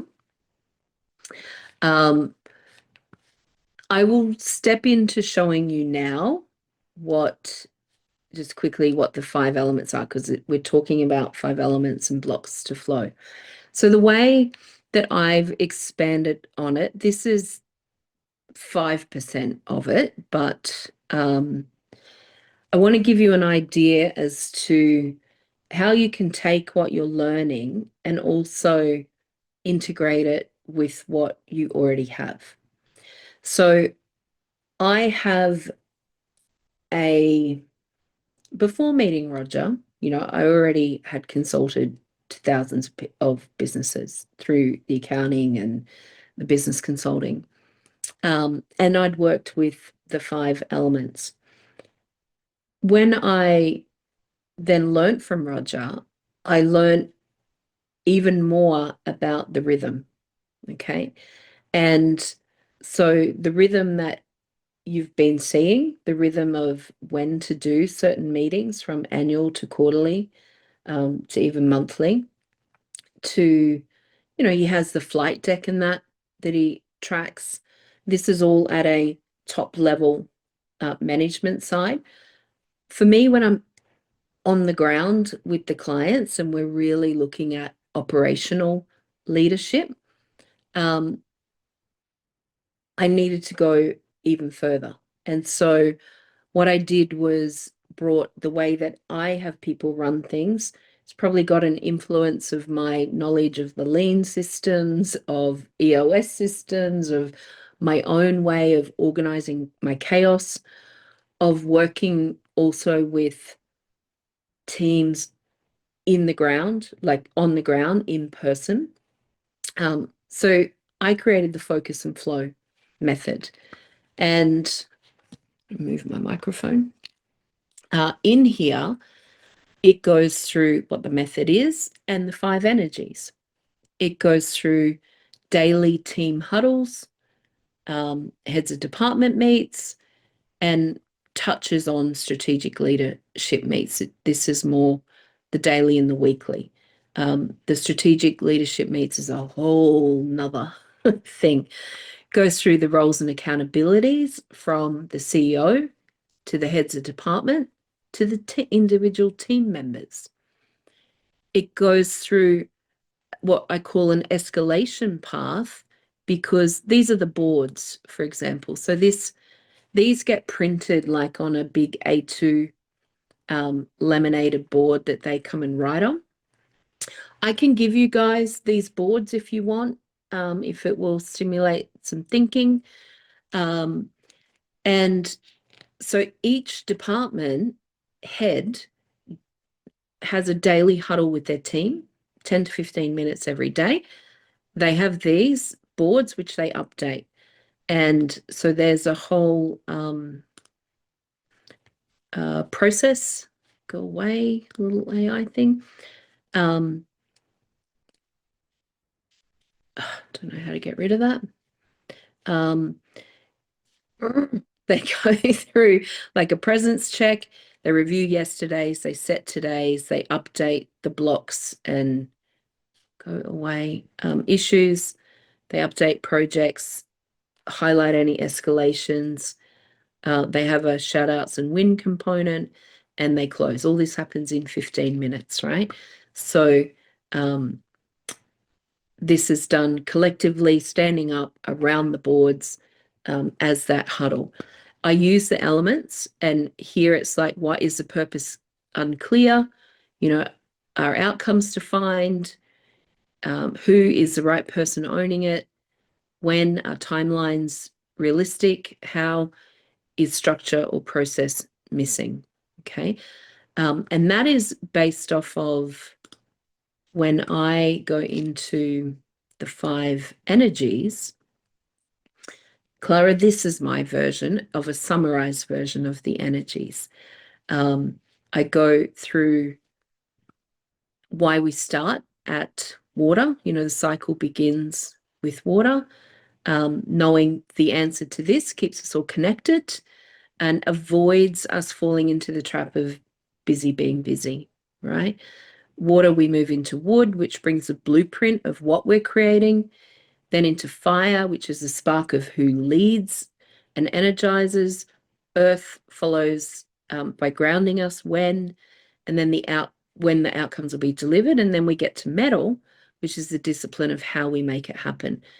So water is about flow, hence why this is a flow method. And it's about let it happen. Water connects us to the purpose and ensures that the momentum is running in the right direction. Just like a river will not stop. It will always find its equilibrium. Water will always find its level. so will the chaos or the order in your organization. It will flow in a wild, rapid, waterfall, devastating way, sometimes beautiful, but devastating, or it will flow at the right pace in the right direction based on how we set the path and how we tend to that path by clearing obstacles, by, setting it up to be able to flow. Now, naturally, it just will find its level, as I said, and chaos will as well. So the water element is taking that helicopter view. This is what our objective is. From a helicopter view, this is how we achieve it versus being down in, let's say, a traffic jam, going, we know we want to move out of this traffic jam, but we can't see all the pieces. So water is about elevating to a higher perspective. Then, wood, this is about growth and purpose. It's about direction. It's also about creation. And it gives shape to our intentions. This is where it is looking at what are we creating. Now, I could go into all the organs and the metaphysical component of this. I mean, the organs in water is the bladder and the kidneys. So, bladder is all about pressure. If we're just being busy, or we're running 1,000 miles without the grounding of the time frame, without sharing the load, without making sure the right intent and the right focus is there, then the pressure mounts up, and pressure leads to frustration. Pressure leads to things not being achieved, stress, manic, panic. All of those things are water when it's not flowing. It can also be stagnation, right? That we were not actually flowing in the right direction. We're almost stalled. So kidneys and bladder, so much in that. At wood, it's the liver and the gallbladder. And, the gallbladder's job is to break big fats into little fats so that it's easy to digest in the body. If you look at that in terms of business, projects, problems, we need to break them down into smaller chunks so that they can be executed upon or solved. Hence why we break the objectives down into what are our financial objectives. And also, not just for the next year, but quarterly, monthly, weekly, even daily. One of my clients, the sales team, have daily targets of output, weekly targets of outcome. So they've got a revenue target weekly. In order to hit that, there's daily targets of phone calls, of follow-up emails, visits that they must do. That's breaking the big objective into smaller targets. Okay, easier to digest. Team can get on board with that. If you just say, team, you have to make 10 million or 1 million in sales this month, that can be too big for some people to break down. It's like, right, I just got to get busy then. And versus strategically breaking it down into what needs to happen on, smaller chunks, it's much more achievable. This is home of that saying, how do you eat an elephant? One bite at a time. That's wood. And again, clarity here. So without wood, teams fall into vagueness. They deliver outputs, but not outcomes. Effort is spent, but progress is questionable. Wood sharpens the purpose, and it moves us from saying, do a report as the what, to deliver insights that show product margins so we know where to focus resources. That's a specific what outcome, right? Deliver us a report that delivers insights that show these things. Otherwise, just deliver a report. You can then get the report and go, well, that's not what I wanted. Well, did you have clarity of intention and give direction at the onset of it? Okay. Now, take this together with the wealth spectrum, and if you just said, do me a report to someone who is yellow or green level, they're probably already aligned to what the higher purpose of it is. But if you say, give me a report to someone who has not yet had that experience, maybe they're at orange level and they require more direction, they haven't got the experience, then you are setting yourself up for frustration. You're setting the individual up for failure. And we actually need to be setting them up for success and elevating them. You know, Kim talks about how do we uplift everyone? How do we help everyone? It's set them up for success. Sometimes just being clear enables that really smart orange level worker to go, okay, I got this and I can do this because I've got clear direction from the onset. Not on how, but on what. They can go and figure out the how. Does that make sense to everyone? So again, this is wood energy in how you get specific, how you break big problems into little problems. Again, wood is the energy that turns intention into a clear plan with outcomes. Fire is all about glowing, of course, but it's about ownership in the context of this. The organs that sit in fire is the heart, the small intestine,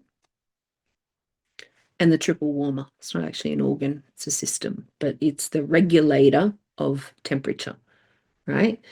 So the heart and the small intestine, I mean, the heart is pumping that blood around the body, the blood that is full of life force, and which comes from the nutrition that we eat, what we feed ourselves. Bad food in, low energy. Great food in, high energy. This is our blaze people. Positive energy in, you're going to have a wonderful team that you know that's aligned. Terrible leadership, terrible energy, team is going to reflect that. It's going to become toxic. And this is not just our blaze people. This is everyone. We all have all elements inside of us.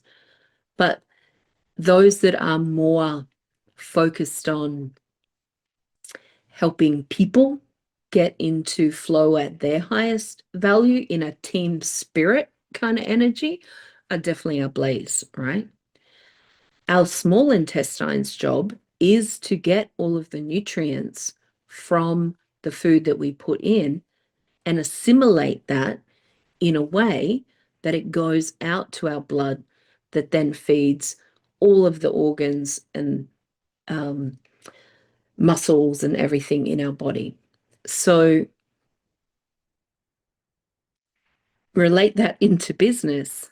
Again, this is the energy of people. This is about connection. It is asking those questions, who's leading it, but also who's involved and who's going to bring the spark to whatever it is that we're doing, right? It doesn't mean it always has to be a blaze person. You know, you want spark around financials, get a Steely person that's an accountant. It's matching the right, but this is about looking at the whole who aspect of a business. Without fire, work becomes very transactional, right? Projects become very mechanical. and lack some energy. People tend to disengage if they're not being recognized for their value. So this is why I associate it with ownership. Okay, this is where the team feel the warmth of belonging, of connection, of teamwork, of spirit. And again, it's a spark that turns participation into ownership. This is now, again, Clara, apologies, still only 5% of it, but it's a taste of how it comes across. Then we have the last two. Earth. Earth is going slow. It's about timing. We know it's about tempo. It's also about learning. But Earth grounds us, right? It grounds us in the rhythm. It's that when question. The elements in Earth is the stomach and the pancreas and the spleen. I mean, pancreas is kind of I've a got gland. one question. Yeah. Just a quick question, because we're in hour 24 of 24 now. Are we still going to have time to do the product pathways today? Because Yep. I just is that what we're focusing on after the break then? Yep. This whole conversation is how you create products as Oh well. yeah. Well, I was just checking.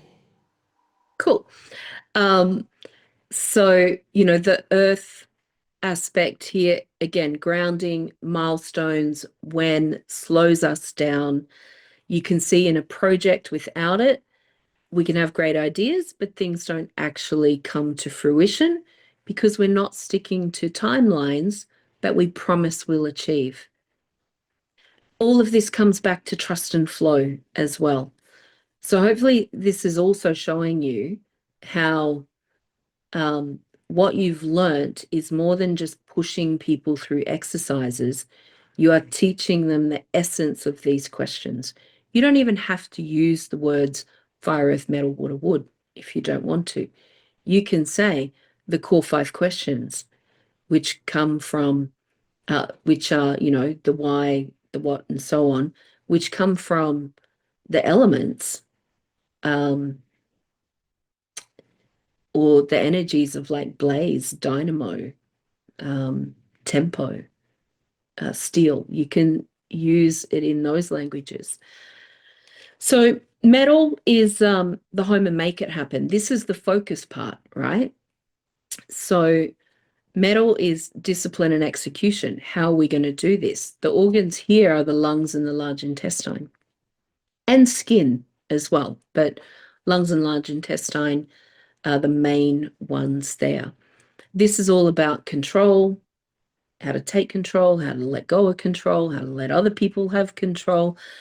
Without metal, it's all in that home of good intention.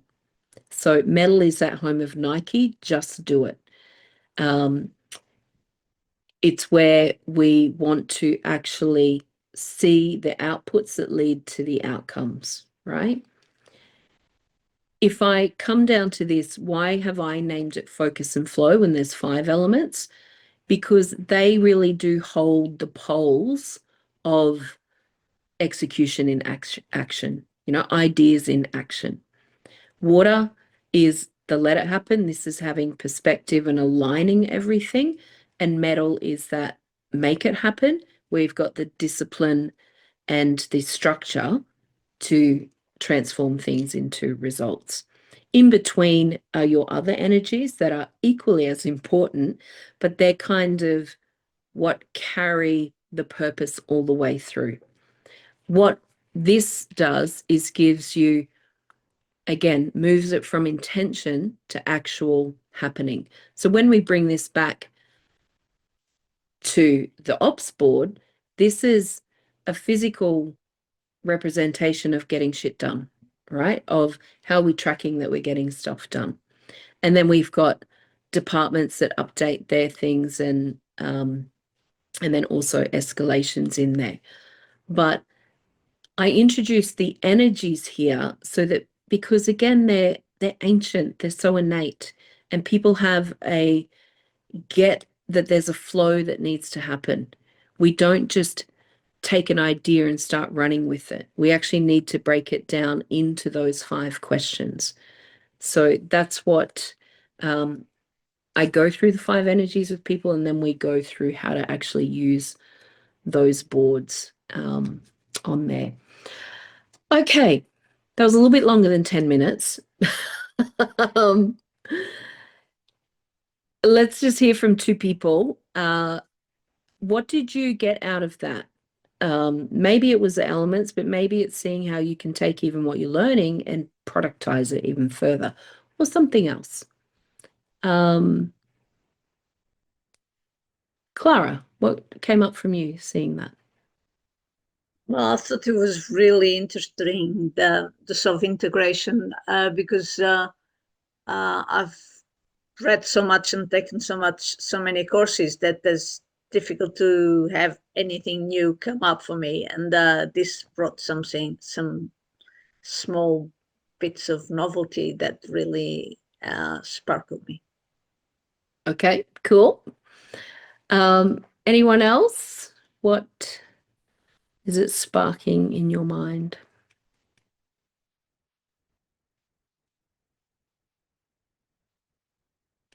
No one? All right. Belly. I'm happy to share. I just want to say this is incredible. Like, there's so much that I was going, oh my gosh, that's why these issues come up, especially kind of organizations, because they're so fragmented. And once they see that, it's that kind of the penny drops. It's amazing. And I love that it links it to the body, because I'm very visual. I can kind of see things in that way, and I kind of understand kind of the importance of that. So yeah, thank you for sharing. Pleasure. It really is, the 5 elements are a thread through the whole wealth dynamics and talent dynamics system, right? And I wanted to introduce this just to really show you, don't kind of just leave it to the talent dynamic square, right? Use it in how you're unpacking problems, solving problems, how you're setting people up with their projects, how you're getting teams into flow. All right, let's take a 10-minute break and come back and look at your productization and customer journeys. Okay, we'll see you soon.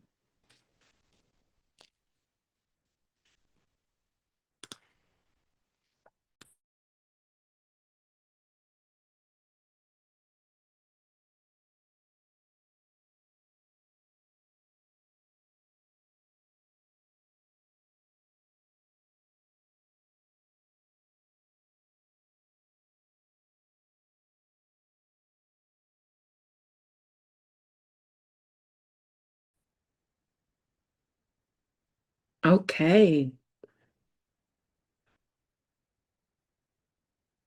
We're on the homeward stretch.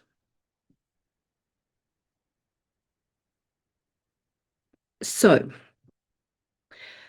let me share with you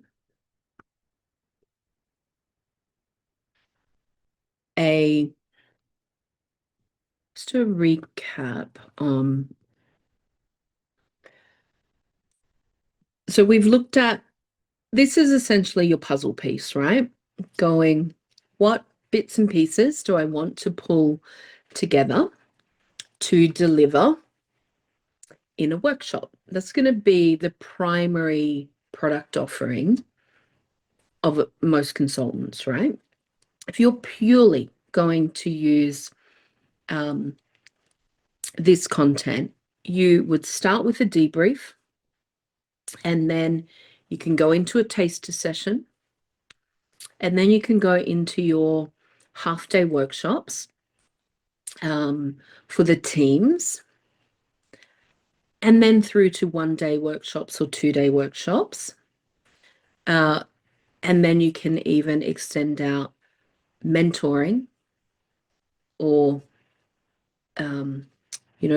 roll it out with more teams, or roll out a package that includes you coming in and facilitating quarterly planning days or quarterly team retreats or team performance days. So you can use this in its purity, or you can use this and add these things into what you do. This little slide, which you will have in your download, is just another way of saying that same thing as before. So I don't want to add complexity to it, but it is quite a flow as well, right? Now, you can't fit in all these things in a short workshop. Let me show you an example of a one-day workshop that was created for Terry Billington. I know Ross knows Terry. So Terry was asked to, sorry, let me just back up a little second.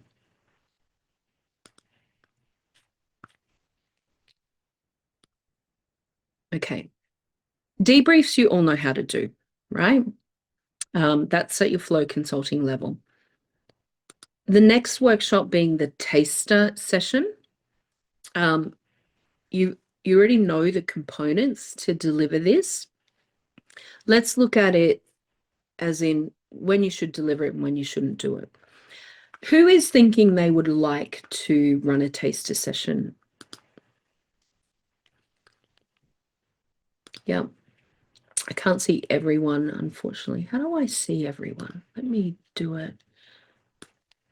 Oh, like that. Now I think I can see everyone. Sorry, just show me, raise a hand again. Who is considering doing a taster session?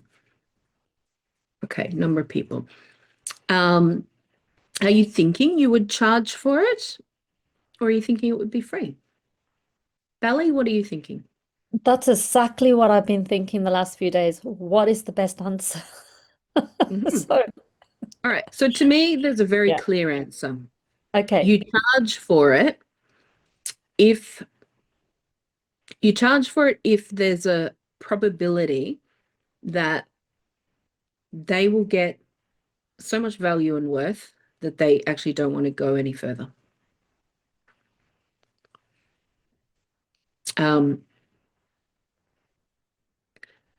You might choose to do it for free if so. One person, some of you may know Radka, who has Ataru in the Czech Republic. Her business was initially started purely off of performance consulting, and she created programs that she still runs now, like 9-month or 10-month program for executive women, and I think she has program for men now too. She would do her taster sessions for free because she had pre-qualified the people very well. And the taster sessions were for like the head of recruitment or head of people, maybe the CEO of companies like KPMG, Deloitte's, big companies. But she'd pre-qualified, and I don't mean just they ticked her boxes, but she'd already done a debrief, profile and debrief with a significant influencer in there, right? Again, maybe head of HR. She'd already had the discussions about the benefits of it, understood what their problems were, that the taster session was somewhat of a pitch to the decision makers to bring them in to do more work or to send their team members to their programs. So I wouldn't just do a taster session for free in that same context if they weren't pre-qualified. Then it's just like desperation, right? That's what it sounds like more so. When else can it be done for free? I have done a taster session for free with existing clients that I'm actually just like say mentoring the CEO on, and our engagement was not to immediately go in with the team. So it was like, let me pitch to you and your team, essentially, like let's have a taster session so they see what it's about. And I maybe do it for 2 hours and it gets their buy-in, and then we roll out the whole workshops, right? But I'm already, again, that's another pre-qualified lead. They're already working with me. Otherwise, I think it should be paid for. And unless you're maybe wanting to get some proof of concept, but even then, at least have them pay for the profiles and say, look, I'm happy to do this if you give me a great testimonial on the impact of it, and but you pay for the profiles at retail value, okay? And then maybe you do a lower price point. Yeah, Ross. I completely agree with everything that you're saying. I'm thinking of a context that it seems Michael and Linda also have, where if you are proposing something where you don't have a pre-existing customer pathway that exists, how would this work, or could this work well if it's done free at that point? So the example I'm thinking of is there's a corporate that is they do like industrial level AI rollouts for big corporates in South Africa. I've got a relationship with them, or that's starting to build there. I was introduced to them by someone else. So there's a certain trust factor that's already there, but there's no value that's been exchanged yet. So my assumption is that it might be difficult to sell a full-on workshop. So in that case, would it make sense to add value by doing the taster for free and then charge full price for the workshop after that? Or would it also make sense to charge for the taster? I think giving the taster for free is the wrong entry point. Okay. You want to be doing an individual profile and debrief and leadership discussion as to how come back to solving the individual problem, right? Or even if there's not a problem, they're getting an experience of it. Who have you, because if you just go in and give this for free, it's still like, hey, I'm just going to do this thing for free for you, right? But if you actually are at the level of having conversations with them as to what their true problems are, as to why this is going to benefit them, then you probably will have an opportunity to have already done a debrief with them or be able to do that soon, right? So your entry point should be the smaller offering. And then whether doing this taster session should be paid for or should be free. If that person is like totally on board, they are kind of selling you to their decision makers, then maybe you will do it for free, and particularly as your first couple. But again, they pay for the profiles, right? So that there's some kind of exchange. Otherwise, no, I wouldn't personally. Okay. That's handy, thank you. Michael, Linda, you had your hand up, I think. Yeah, I just thought that could you do it kind of the opposite way so that you have kind of a taster session group wise first, and then you introduce like the test or the the profiles briefly, and then you head them out to do the profiles, and then you get paid for kind of, just as you said, for the profiles or the analysis, the debrief, the individual debrief. So it's kind of just a way to gain authority before you get started. Look, you could customize it. I have never done a taster session where they haven't got their profile. Have I spoken about talent dynamics, maybe given them like a brief 30-minute, even 45 minutes or an hour when I get carried away presentation on it without profiles? Yes, but that's not a taster session. That's an intro session, a information session. A taster session delivers value, right? So because the taster session is going through, let's just skip to what you're delivering. Oops, sorry.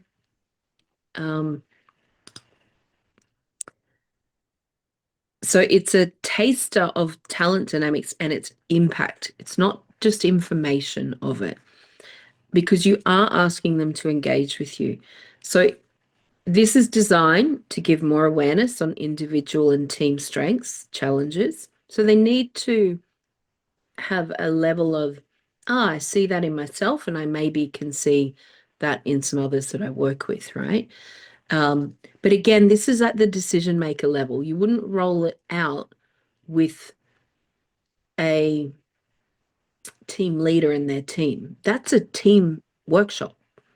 This is for the CEO and maybe or the decision maker. Again, it depends whether we're SME or corporate, to get a experience of it. Maybe taster is the wrong word. Maybe it should be experiential session or something. But Exploration session.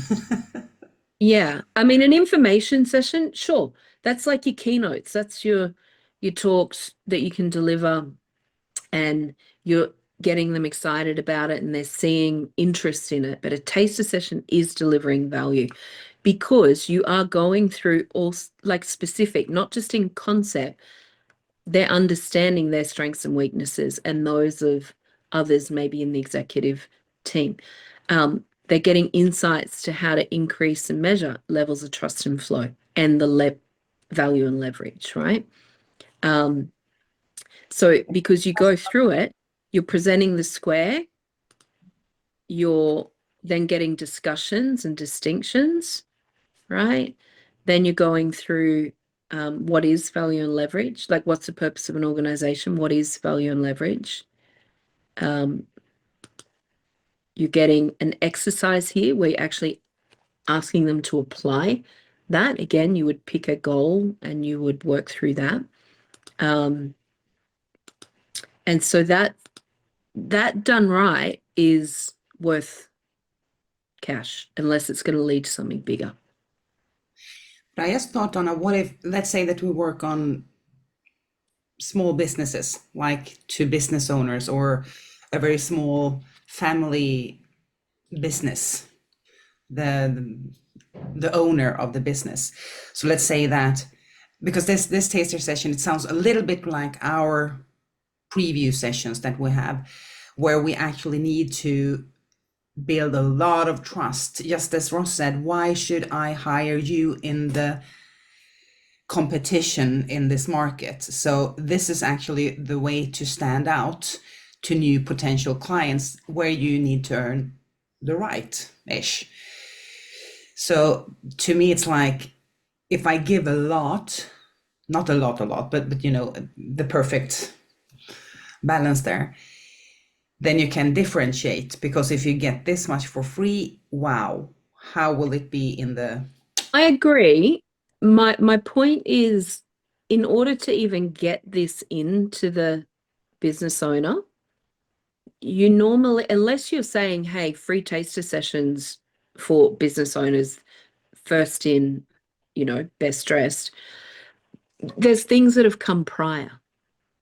There are conversations that have taken place prior. There are potentially individual debriefs that have taken place prior. So it might be that you've done some other kind of, if you're talking SMEs, discovery session that is assessing where they're at, to even identify that something like the team thing is a probable solution for them. So by that time, you should have built some trust, right? Those other things would be the free things. I'm not saying you can't. I'm just saying don't jump to it to being free. If you go, I know if I do this, they are over the line, then by all means do it. But it's not your entry point. Your entry point is either a debrief, then to this, or it's a debrief and other things in your case. Yeah.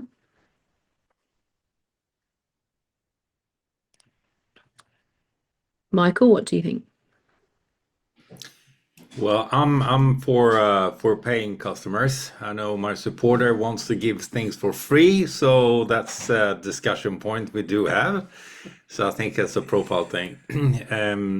No, the right lineup, you definitely pay for it. There is some session I can see how we do it for free, but mainly they pay for it Yep. for the time. Good. Okay. So then you can move on to like a one-day workshop. So this is something that we designed, as I was saying, for Terry Billington, who is a performance consultant. She was, she's a prominent coach in Perth. She was networking. She had done podcast interviews. She'd spoken on the TV morning show or something. And a lady from the Hyatt, so the hotel chain, the Hyatt, approached her to do some team training. So she'd been building that relationship, and she'd done the talent dynamics debrief with her, and she loved it. It gave her so much insight about herself, how she manages her team, that she asked Terry to do a one-day workshop. So there was a lot of relationship building, and then there was probably pretty quick to doing this. She didn't do a taster. It went from that into a workshop. So I met with Terry, and I think this is still a little too much in it for one day, but these are all the hot points that Terry wanted to do. And it was so successful, they asked her to then roll it out in the other cities. So she flew to Sydney, Canberra, Melbourne, to roll it out with the other Hyatt teams as well. The flow of it, right? So this has even got the timings. Welcome, introduction, set the scenes, and then into the primary purpose of the three primary purposes, primary purpose of an enterprise, because that helps categorize what is the focus and the problems at the company level, the team level, the individual level. Then she went into the context of trust and flow. How do you build trust and flow? And the 5 dimensions of trust and flow. Okay, so straight up talking about trust and flow. You can see, and there is her workbook. We actually put the workbook together in this flow for her as well. So even though you've got the PDF of it, or you've got this in your facilitator PDF, I do have the InDesign file and the PDF of it. If any of you want that, that you can edit. Don't know how many years old the PDF design is now, but my team did it for Terry. That we can give you. So then she went into what is their top 2 problems. Okay, each manager identified that, they discussed it, they shared it, wrote it on flip chart paper, and that was essentially, instead of doing identifying blocks to flow or the anchoring success, that was Terry's approach to get what are their current problems, and then seeing how the rest of the day is going to help solve those, right? So she chose not to do the identifying blocks to flow in this one because it's a one-day workshop. Then she went into the value and leverage exercise. So this is very quick at 30 minutes, right? It's very quick. So this is a one-day condensed version that they are learning, and then they're almost going back and implementing. So what did happen is they realized they couldn't implement it all on their own, and Terry was actually engaged more for that. So this was kind of waking people up. To me, it's more like a training and a conference than a longer facilitation of the outcomes that get identified, right? So then she went through the potato exercise. Sorry, I'm looking here. I would probably swap timings on that, make that shorter and make this one longer. Then she went through the talent dynamics square, as you do on a taster session, right? What the energies are, the profiles, the secondary roles, the frequencies, the thinking, action. Again, this is relatively fast, but it's to give context that then went into the team debrief. Now, I shared with you a slide deck the other day that I did over 3 hours, right? And so you can see how much has been pushed into this one day. Again, less workshop, more conferencing. But the team debrief, so everyone who was there had done their profile, and then she was able to do the team debrief. After the break, after lunch, she went into the XO game, the noughts and crosses, and into high performing teams. So an hour for that high performing team. This was something that, okay, so this was back in 2018, this first float. There you go. So what was their personal manifesto? As in, what was their traits and characteristics that they want to stand for as a leader? You could take that out, and then you got more time with other things, right? You could take out the potato exercise and actually have more time in the value and leverage, or have more time in the TD square and the team debriefing aspect. Then she went into rapid flow. So this is an exercise that we haven't gone through, but it's essentially similar to the identifying blocks to flow process, but in a, as you can see, problem solving, dynamo energy and problem solving, and then how to actually unpack that. So they might go, what are the top problems we see that Hyatt Canberra has at the moment? It could be something like that. Okay, rapid flow, 10 minutes. People have their sticky notes and a pen, and they are writing down various answers to that. Then they all go up on a board, they get sorted, they get prioritized, and then you can go into unpacking that. How are we going to solve them, and help facilitate them through that project management that we went through earlier today. And then the action planning is, okay, what are the top actions? I would probably pepper that throughout the day rather than a specific session.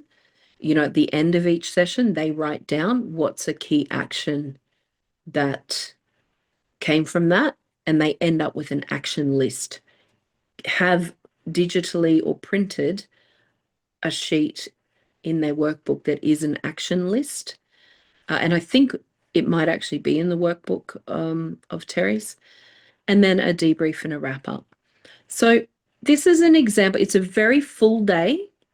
For your first day of running a day, I would probably pull it back a little bit and, you know, really primary purpose, yes. Trust and flow, yes. Value, and you could skip this, top problems, and go into value and leverage, because this here is, or actually you could move value and leverage. So you could go primary purpose, the context of trust and flow, then do something fun like the potato exercise, and then even go into morning tea. And then you've got them thinking and talking about noise, white noise, because when you facilitate that, you're talking about white noise versus clarity and what you're tuning into. Then you come back in after the break and you essentially do a TD square and team debrief presentation. And I would do that for the whole session, right? Then you could move into either value and leverage, if what you are wanting to expand upon is getting them to identify key things, key strategies, key decisions in that context of value and leverage. You've already spoken about value and leverage somewhat when you introduced the square, right? So you would do value and leverage if you're wanting to unpack that, get the ideas, the strategy, thoughts of the team. Otherwise, you can leave that for the rapid flow. The rapid flow is where you're getting them to tap into their ideas for certain problem solving. You could also use rapid flow to not just problem solve, but ideation. Okay, what is going to have us double our revenue next year? Or the higher, it might be, what will have us increase our occupancy rate to 80%? No hotel is at 80%, or some might be, but what is it? And you can rapid flow that. You could also do that through value and leverage. You could set the goal of increasing occupancy rate to 80% and then take them through the value and leverage component exercise. You must be confident with value and leverage, because it's not an easy one for people to hear the first time. And so you must be confident to facilitate that. If you're not, go with the rapid flow in order to get ideas out to achieve a goal or solve a problem, and then unpack it through that project kind of planning flow. If you are confident, or it's an internal group, or it's a small group, or you're just confident to think on your feet, go for it, do it, right? Just read over all of the value and leverage content before you go into it. Watch some videos of Rogers as to how he presents it, because you'll get those nuances and the energy that he has it with as well. So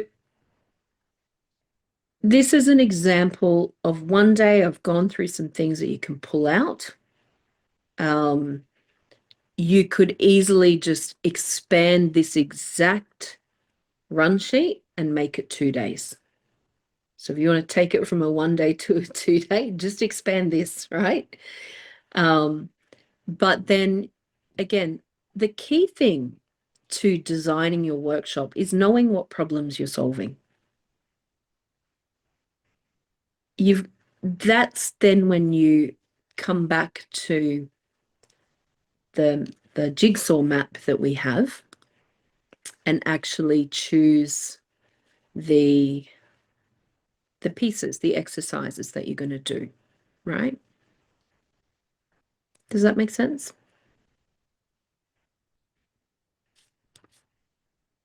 Cool.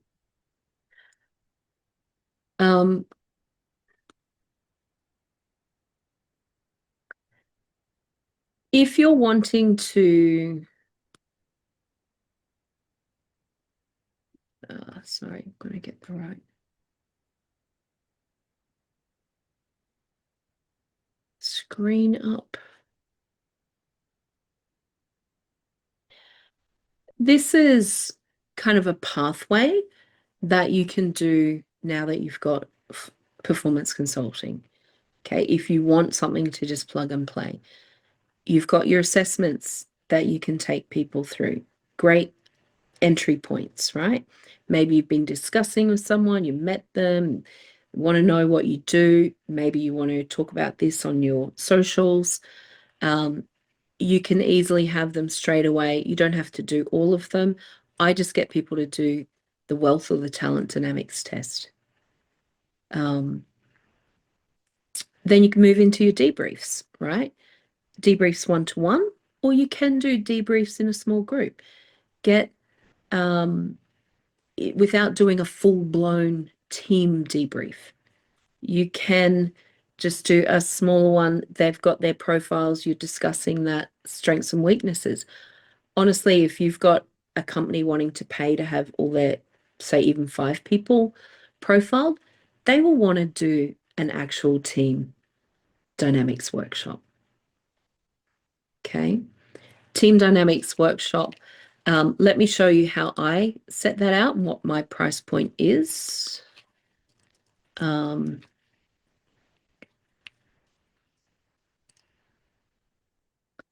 Team.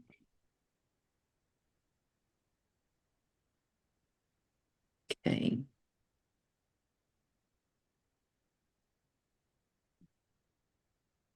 So this is my little brochure. In my little resource hub I've got for you guys, I've got a few different brochures up there.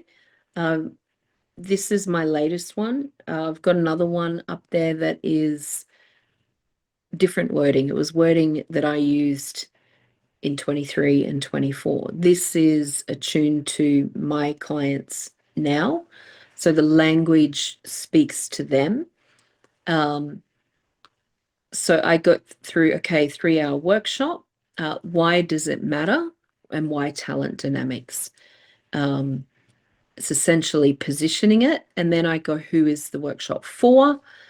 Are you experiencing these challenges? Unclear roles, struggling to harness your team's unique strengths, stalled growth, finding it tough to scale and create value efficiently, teamwork issues, collaboration feels harder than it should be, missed opportunities, frustrated at not spotting or seizing opportunities. That might not be the problems of your ideal clients, right? You need to speak to the problems of your ideal clients and then the shifts that they're going to see. You also need to use the language that your clients want to hear and the language of your brand. So again, please do not copy and paste this one. I will give you plenty of others that were my different reiterations that you can copy and paste them and you can go your hardest. This is my latest that takes a day to put it together. And inside the workshop, profiles in action, understanding them, the team report, applying value and leverage, unlocking new potential. That is not how I used to describe it. I used to describe it a little differently, even though it was the same outcome. But again, this is the language of my brand and the language of my clients, right? So rather than understand the profiles, to me, it's profiles in action. My brand is about movement and about action, not about knowledge and understanding. What you get, so this is probably, the key thing. So what do I have them get? Include the profiles. I do a 30-minute pre-brief with the owner or the leader so that I know, any nuances, any issues about the team. They might give me a heads up. Someone's very shut off or going to be a tough nut to crack, or any issues that they personally, the outcomes they would personally like to see. Then I have the 3-hour workshop. That's the slide deck I took you through the other day, and that's up in the resource center for you guys. Then I do a 30-minute post brief. Sometimes it's right there in the room afterwards. Otherwise, it's with the owner. Otherwise, it's with, it's a later time.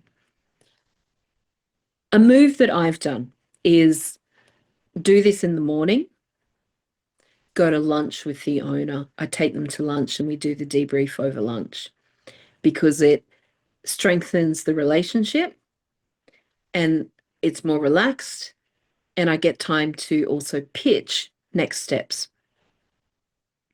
So that's kind of an approach that I have. I then have testimonials and then about me and then the pricing. Okay, this is all in Australian dollars. I have a base price of this 3-hour workshop of 2,450 Australian. I know it's probably 1750 US, maybe. And then I have the talent dynamics tokens per 5-pack on top of that. When I first did a team dynamics workshop, did I charge that? No. Could I charge more? Yes. This is my sweet spot. I'm happy with it. I don't resent doing it. My ideal clients can pay that. Can you charge more if you have clients that can? Yes, if you can define the value in that. Can you charge less? Absolutely. You could do it for 5 people, including tokens, even at $12.50, maybe US, or $12.50 even Australian if you wanted to, because you get tokens at wholesale. And just get the proof of concept, get the experience of running it. They will be okay at paying that. In Australia, when I started like doing kind of more workshops, asking a SME to pay $2,000 a day was a stretch. So charging it for a half day was a stretch. Now people are more familiar with it. Plus, I have my day rate. Like, I've got so many day workshops and half day workshops under my belt that I also am more confident in pitching what my price points are. So you've got to find your sweet spot. My clients know it's 4,000 to 5,000 for a day workshop, and starting point, it goes up from there, and that's still low compared to companies like EOS, Vern Harnish scaling up, but it's also higher than general leadership type things. So know your market, know your price point. I also do a lot of work overseas, where Ross is in South Africa. That is a high price point, right, for some SMEs. So my clients can afford it, but they're in a high bracket. I would probably reduce it down if I was wanting to do it for SMEs in a different bracket, but it also matches to what you earn. So like if I was living in South Africa, it wouldn't cost me what it cost me to live in Australia, right? So there's a parity of price points. Ross, you could maybe charge even $7.50, or I don't know what's Rand. You could probably, what would a half day workshop in Rand be? Not at that rate, but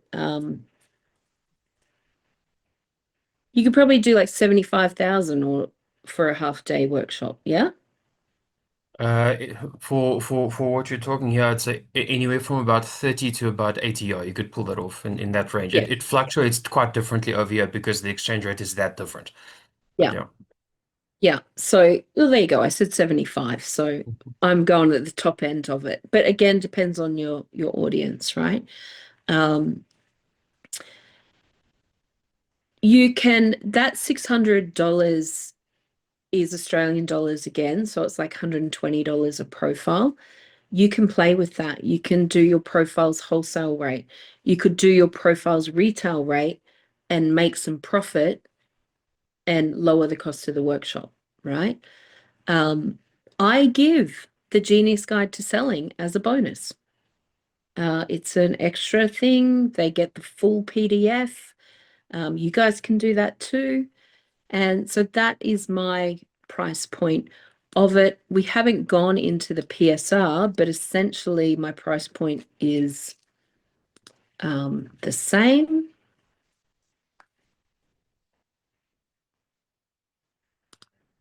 If we zoom down to, yeah, I've set the price point the same.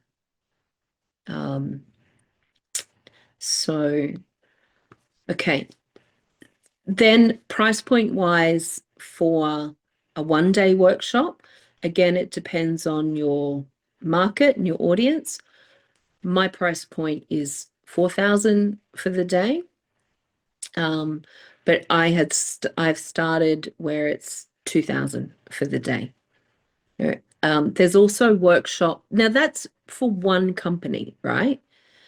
But when I do workshops that are multiple companies coming together, then it can be a lower fee. So I do something the equivalent like a CEO boot camp, and we talk about profiles in there. We look at their leadership assessment. Easier for me to charge $1,000 for 2 days because there might be 20 people in the room, right? If I come to South Africa and run those, let's say Ross wants to, run them, I go, we could do them at the equivalent of $500 a day, right? Australian, which, or for 2 days, which would be an easier price point for the SME space. The higher level people I know would probably still pay $1,000 for me to do that. So this is a guide. I know I'm not giving you all definitive answers because you've got to look at your experience, your audience, and where you're at in the stage of what you're pitching to. My guys that have been working with me, even in South Africa, they will pay $4,000 a day for me to run their workshops. But they're also in, that 15 to 20 million Australian turnover bracket. So they're right up there in that. They have the profits to do it. They're seeing the direct ROI. But it's not just, hey, here's the cost. You've got to be able to show the ROI, right? The reason I wanted to also show you guys the focus and flow is because there's freebies. I give the boards away for free. But if somebody wants a premium version, like the playbook, which gives all the instructions and the nuances and that on how to implement it, that's like $145 that's paid for. If they want the course to actually learn, where it's videos from me guiding through it, I actually don't sell that at the moment, but I'm thinking about it, and that maybe would be around, I don't know, $340 or $345. To go in and facilitate the whole focus and flow method with an organization and the teams, that is a 1-day workshop and then follow up over 3 months, be it fortnightly or monthly. Now you're talking anywhere from $4,000 to $10,000 to do that. So, and I wanted to show you that because it's my content, but it's also got wealth dynamics aspects in it. And that's a great revenue. It's a great product, great revenue. And then, if you're a consultant, so for me, I will end up licensing some of these things that I've created that others can then actually go and run in their own consulting businesses to others. And then, so, that's kind of the monetization plan. But that's licensing, and that is once you've got your stuff sorted, it's got the proof of concept, people can see investing in that is cheaper than going and creating the thing themselves, right? I've had people approach me saying, can we do that? And I've, for years, pushed them off saying, I'm not ready. Even though what I had was enough, to me, I knew what the next version was that was coming. So I'm like, not yet. All right, let's open up to some questions on pricing and product. So got your brains buzzing on what you can potentially offer? I have a question. Yeah. Yeah, so how do you structure the follow-up over the 3 months? Is it only with the management team, with the leaders, or do you work as well with the team and go out? Because then I would say the 10,000 sounds very low price point if you're going back to the team and Do you mean on that focus and flow? exactly. No, they're submitting. So I currently do it as in one of my transformation projects. There's about 3 of them on the go at the moment, but they are submitting photos of the boards. So there's a WhatsApp group, they submit photos of the boards. And so then when we have fortnightly check-in, we're going through like, how has it worked? How has it not worked? And I'm educating them on how to deal with that differently. Sometimes they're like, people just arrive, I can't shift their attitude, and other times it's, we keep moving, emergencies keep coming up. How do we deal with the emergencies? And in my escalation path, I have a whole process of that. So we're still going back to the frameworks. Forget that it's focus and flow and mind. You can do this with the team dynamics. They learn about their strengths and weaknesses. They learn about what's in flow and out of flow. You can have, sorry, Linda, it's just with the heads of department that I do that. So following the team dynamics, you could have that meeting, same with the team leaders. Or if you're just, so some of the executive coaching that I'm doing, is the follow-up is with, so they're learning how to run the team dynamics with their teams. I do the team workshops with their teams, but then I have individual coaching with each team leader. And so that's fortnightly, and they're bringing their challenges to the table.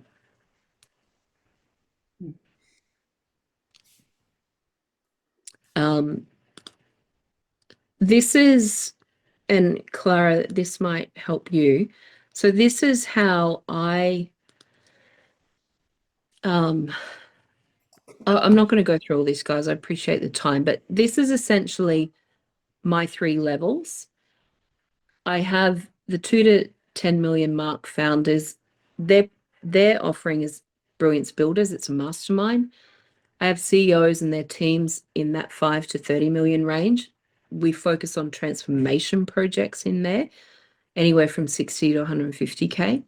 And then I have the CEOs that are in my cabinet. That is essentially where they're getting one-to-one advisory. I'll load this up into the resource hub for you so you can see how I think through it, go through the customer promise and then the customer promise for each level. So that's what's in a mastermind transformation. This is a part of the transformation offer is the executive coaching.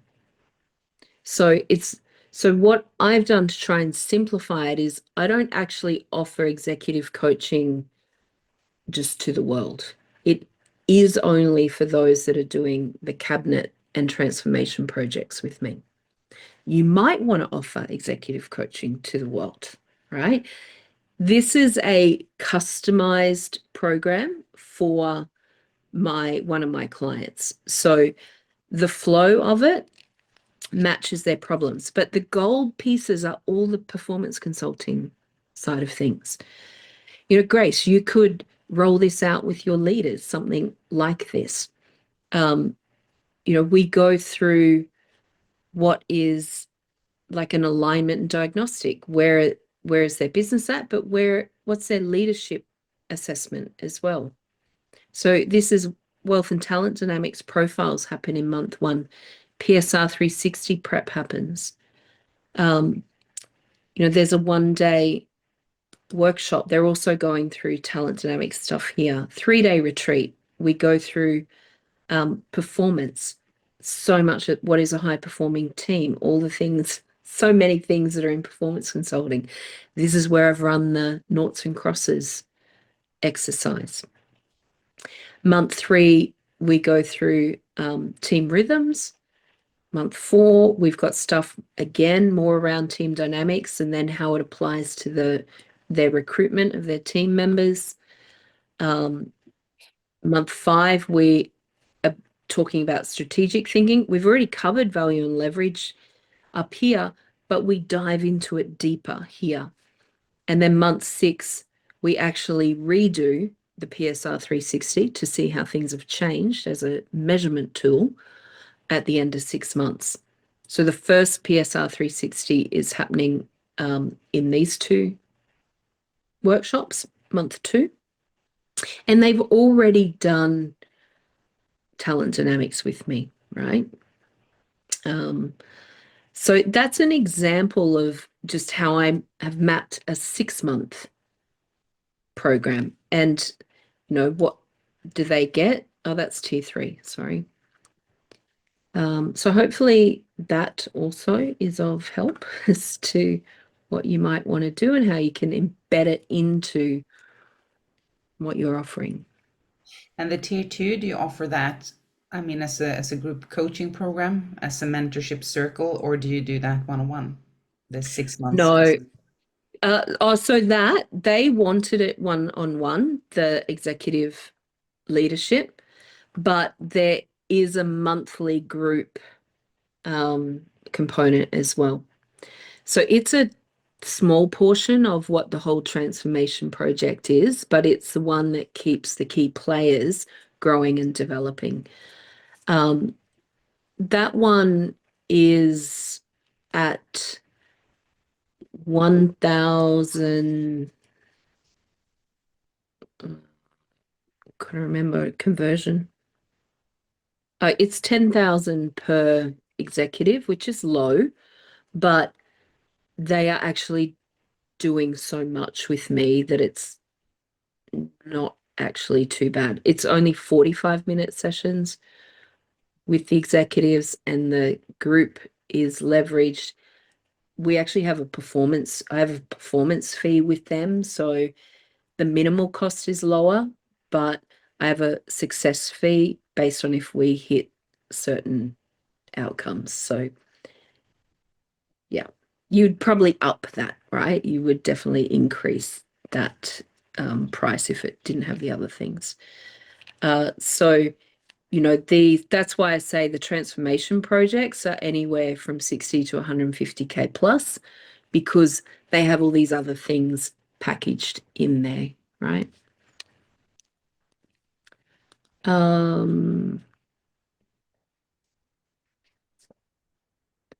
Clara, when will we have access to these, to the examples that I'm showing you?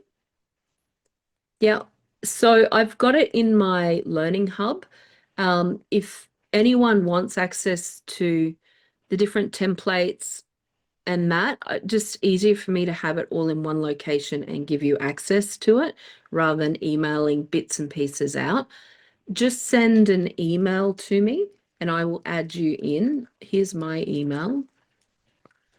And then that way, if there's things that I add later into that, you will automatically be notified that there's something new in there. So you can go and have a look and see if it's of interest to you or not. So just send me an email, donna@thebrillianceco.com. Okay. Does anyone need to run immediately, or do you have 10 minutes at least? Sorry, Tina. Aditi, can you send us into breakout rooms?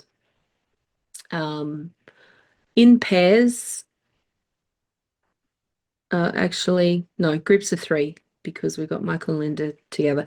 Taiwan team and 2 other groups. And I'd love for you each to share with each other what your current thinking is on what you can offer to clients. I know this is a big question in a short amount of time, but we're just starting your thinking on this, right? I think you can all agree it deserves another masterclass on it, because you got a lot to think about, right? And a lot to piece together.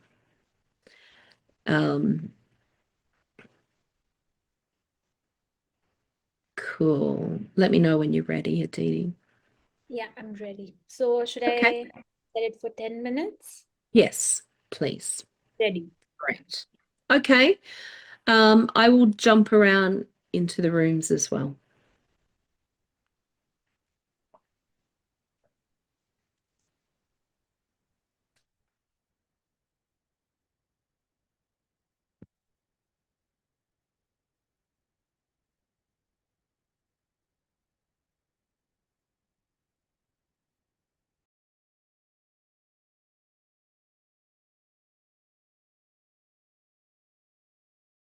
Sorry, turns out we couldn't extend it once the doors were shutting. We were going to give you a little more time. Bally,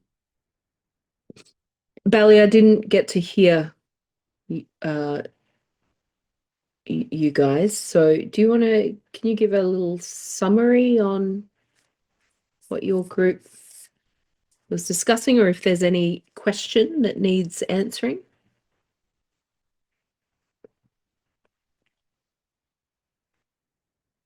Well,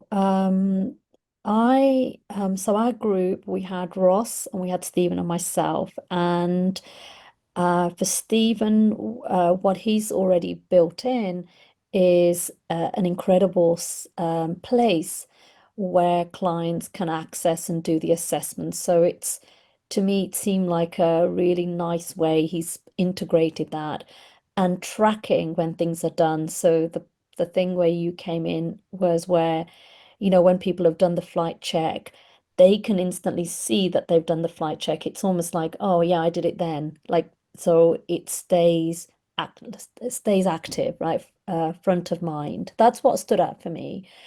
Ross, we had a little bit of conversation about how, and two pathways from what I heard, not enough really to go into it. For me, definitely it's about charging now for stuff because I've given away a lot in the past. So it's like people are going to work with me. Yes, let's have that conversation, but it's like anything beyond those taster sessions, I won't call it that.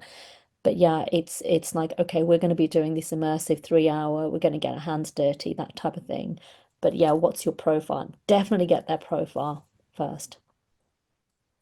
Yeah. And look, we don't want to fall into the time for money trap, but for all of the value-based pricing that's out there, until you truly get to charging for the real ROI, you still are basing it off of some kind of time, hourly rate as an indication. So when you think about your pricing, think about not only how long to deliver it, but are there any customizations that will need to be done before it for that particular client? I mean, when it's stock standard, the idea is that you're leveraging it, right? You create the thing once, you deliver it many times. So you want to get paid for, you're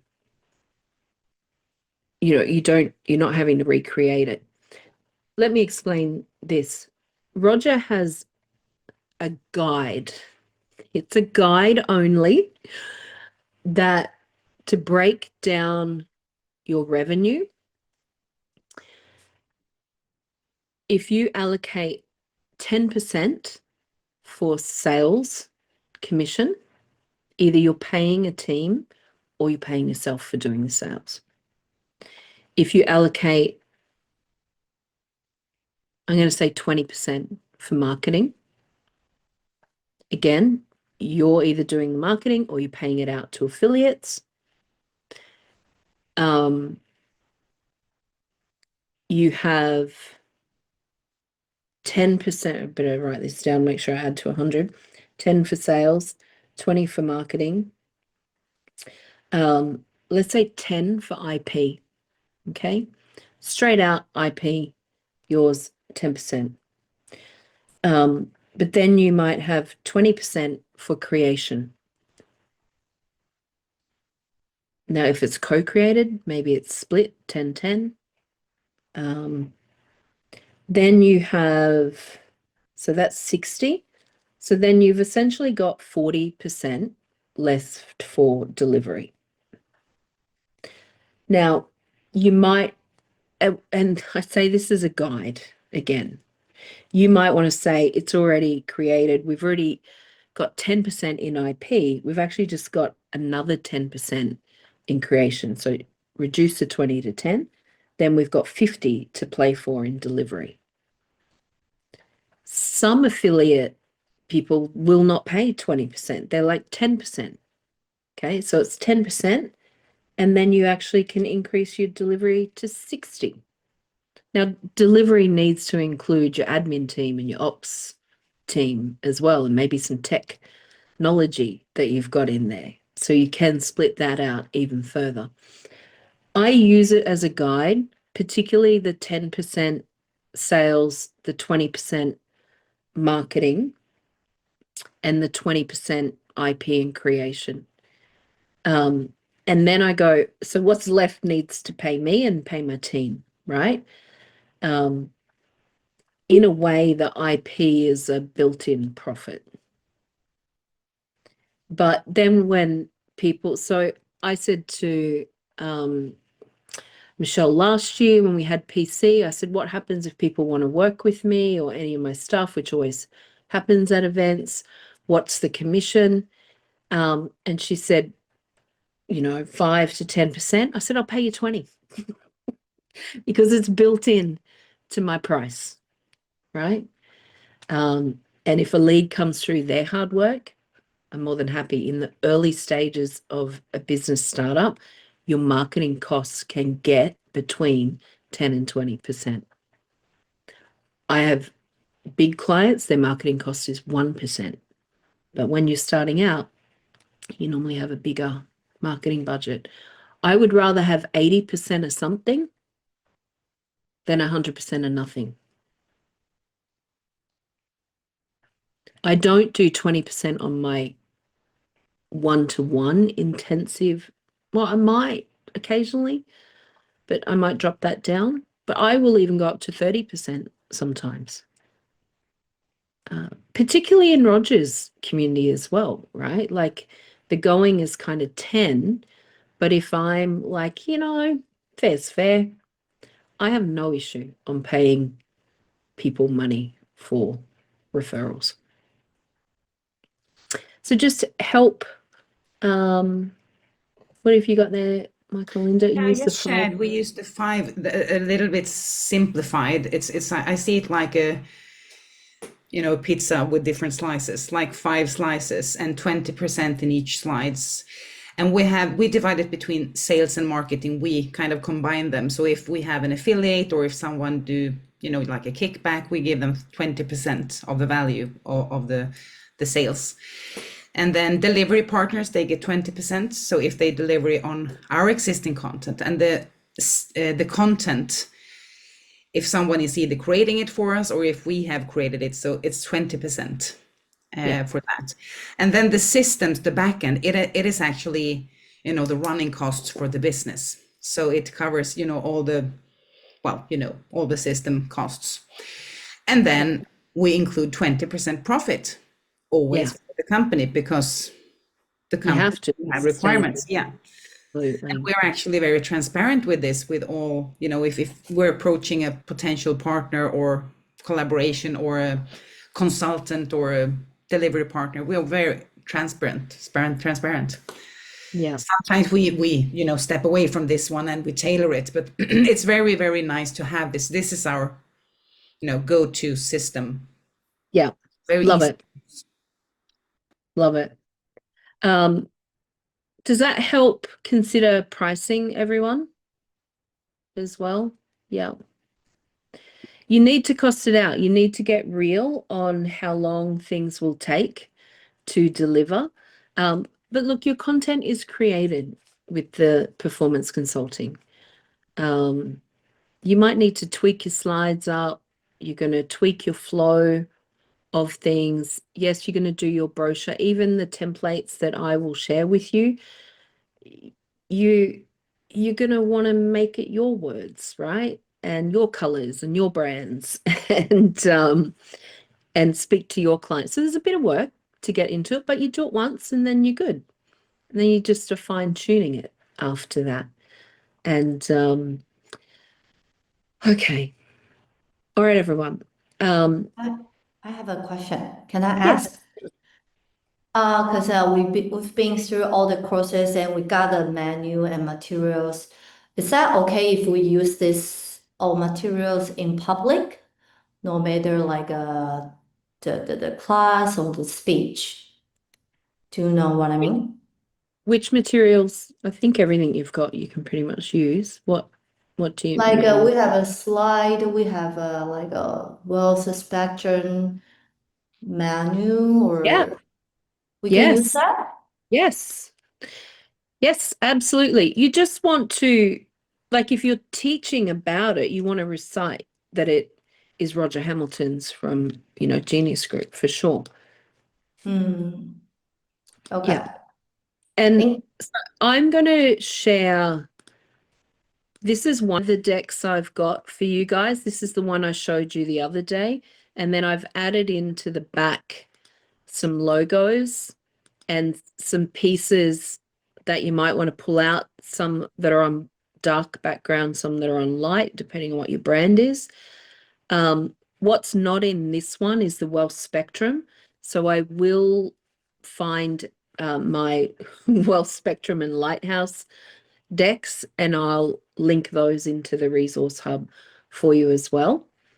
Obviously, you'll need to translate them for yours, but there should be enough pieces on there that you can kind of I'll see if I can get the square without any words on it, Tina, so that you can put Chinese on top as well. Okay, thank you. Okay. All right. We've gone through a lot, and I know there's probably still a lot of questions. So we will make use of the masterclasses. Michelle is just wanting me to give her what the masterclasses will be. So I think one we will do on this. I think the next one will be on this. Actually, you go away, you think about your ideal client, you start putting together what your pathway will be, your offerings, and we come back and you present that. So we'll do that one. Obviously, we're doing the PSR 360. You will train on that. I think we will have one that is just Q&A. So when you have been out there presenting or you're about to, it might be a question on how to run a session, how to position something, how to sell something. We'll just leave that quite ask me anything format.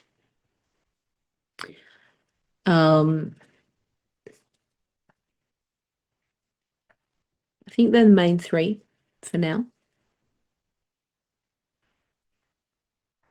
Yes, Tina. So the PSR 360 will be held in January Genius Master Class. We haven't got a date for it yet. Oh, okay. So So the PSR 360 that program is another pay workshop, right? no, it's part of your performance consulting, but Oh, we need to teach you how to facilitate it in a separate to this online sessions that we're doing here. So we will schedule it for somewhere in the next 3 months.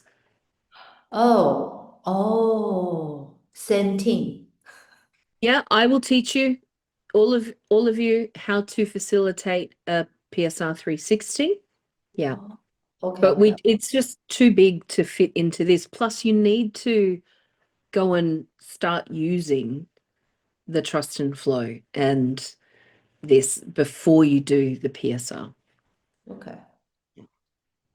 Thank you. Pleasure. Appreciate that I've held you all way over time. So let's come, and anyone that needs to leave immediately, just open your mic and start. I would love to hear what is your final thing you would like to say about your journey ahead as a consultant now that you've completed these 2 weeks.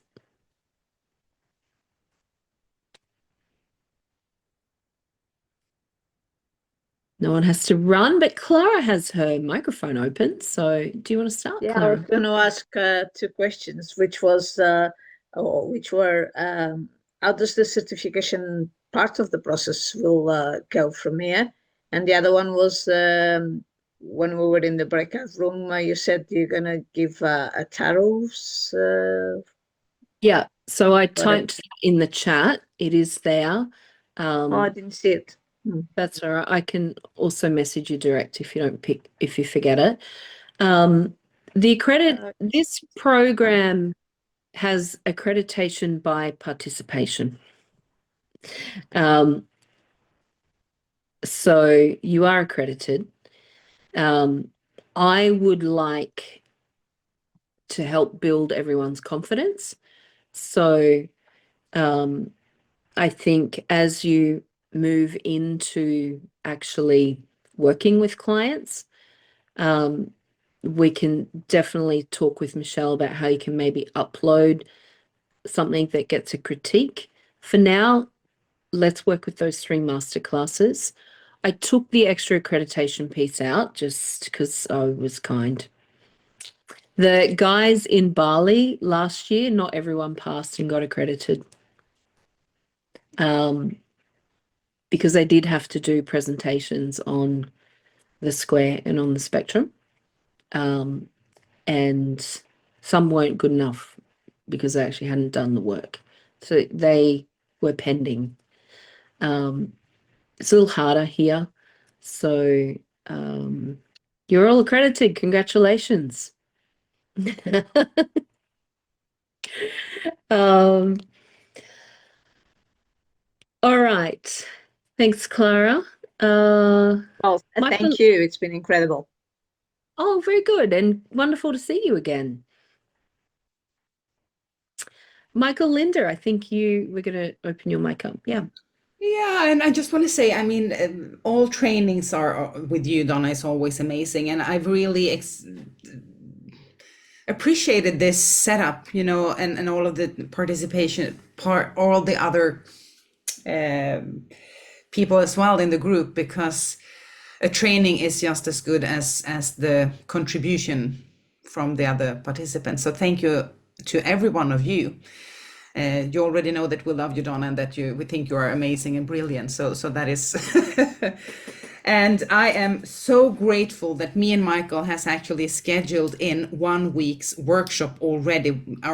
We always have a planning for the coming year, for the year to come, on the fall, so we're heading off to that for next week. So thank you for that, because it's needed after this one. So yeah, so thank you for contributing to our workshop. We have some stuff to do. Very good. Michael? Yeah, it's Linda turning off my mic. She thinks I'm speaking too much. Lovely. No, this was fantastic, and I think me and Linda will take away different parts from it, and combined is always a success. And I love the bits and pieces all coming back together, what I wanted, and from this last day, from it as well. With how to open up the minds of other people and kind of walk them through, kind of have more tools and to fit it more to the dynamics, and because I understand the different layers, and now I definitely have after all these days, which is fantastic. And I love, because it's new ways how to create things, and it's about helping customers and clients to open up. And I would love to take this to new products, new clients. So I see just a new blue sea when it comes to it, and I'm excited of put this pattern to work. Fantastic. Nice. All right, I look forward to hearing the Effect Group update. Absolutely. Let's do a 360 on that. Nice. Thanks, guys. Stephen, over to you. I've got to admit, the thing that I'm most looking forward to is a lie-in. But after that short-term fun, no, it's been like I think especially today really opened up my because you get so stuck. I mean, I love being around people who love wealth dynamics and the profiles. You don't feel kind of so out of place, and but also I hadn't seen a lot of the performance stuff like the team graph and stuff like that. And then you mentioned things like, oh well, I can't overlay this and can't overlay that, and just looking at the value of what I built, and as I said right at the beginning, the problem I have is I keep slipping too much into creator or slipping too much into supporter, and it's a really hard job, especially when I'm surrounded by so many creators who keep wanting me to create. Go, oh come on, Steve, what's your product? Come on, let's get it out next week. And it's really hard to do that. And because Roger's teachings are the fact that your greatest value, we haven't been taught that is at light speed. And if you don't have your business model in there, like I know with my percentage up front and that. So, but anyway, short version is, I'm excited about the prospect of having potentially new ideal client instead of what I was thinking, because that would also provide stable funding. Because I can see that what I've built already is a lot of value to performance consultants going out there in teams, whereas really I'd only been around flow consultants and that before. Hey, oh well, and it helps people like sell more as well, because you're retaining, you're not just giving them PDFs and and you can see, and people have a lot more kind of value, because people just don't have the time. For me, this is the whole point. I need the app there. I need it to ping me to say, Steve, you haven't done this, or when I log in and see, oh look, you've been doing too much of your thing that you've got zero energy of, and that's why you're exhausted or whatever. And here's what you could do to do that, which is what Roger promises for decades. But when you present your pathway and your product, Stephen, show us more on that. If we're your ideal clients, and there's many more of us not on this call, so yeah, definitely show us more. Okay, I'm excited. Kim, let's come to you.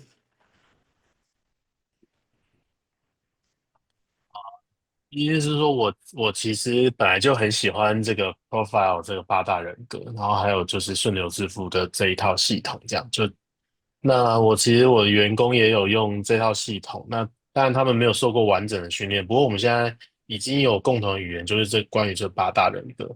那这一次整个流程里面，我自己最喜欢的就是那个高绩效团队，然后还有那个贴纸，然后去找出团队最需要去处理的、最迫切需要处理的那些事的事情，这样子。然后我也还有关于那个圈圈叉叉那个训练这样子。那我也很期待的把这个训练的这些环节，然后带回我的公司，然后更多的去创造那个关于价值与杠杆这件事情。Because before he joined this course, he already very enjoy the profiles, and also he will communicate with his employee with this kind of same language, and then through this he can bring back all the materials to train or communicate with his employee.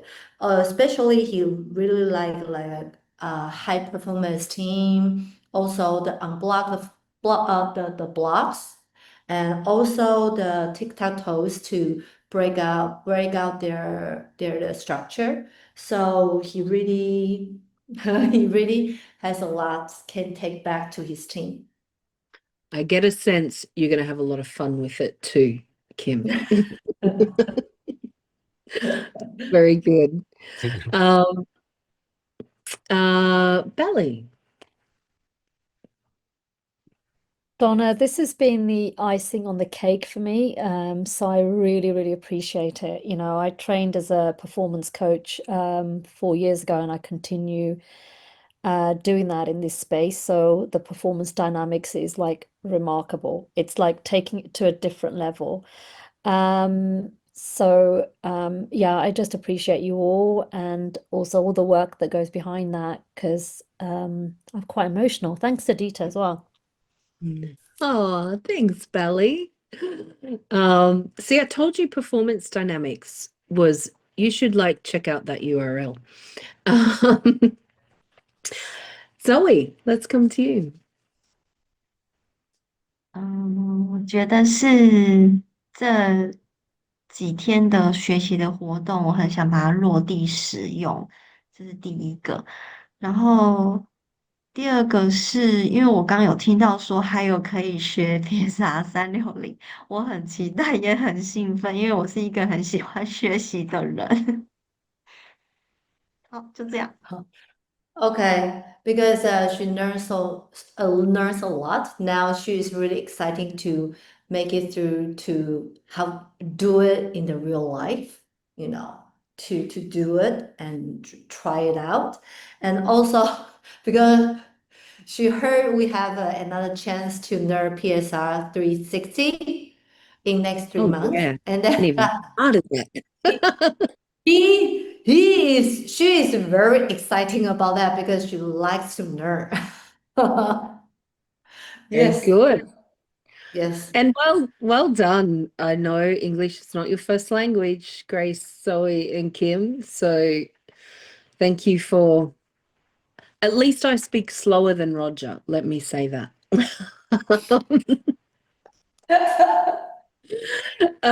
Grace, let's come to you. 我没有那么喜欢学习，我不会翻这一句。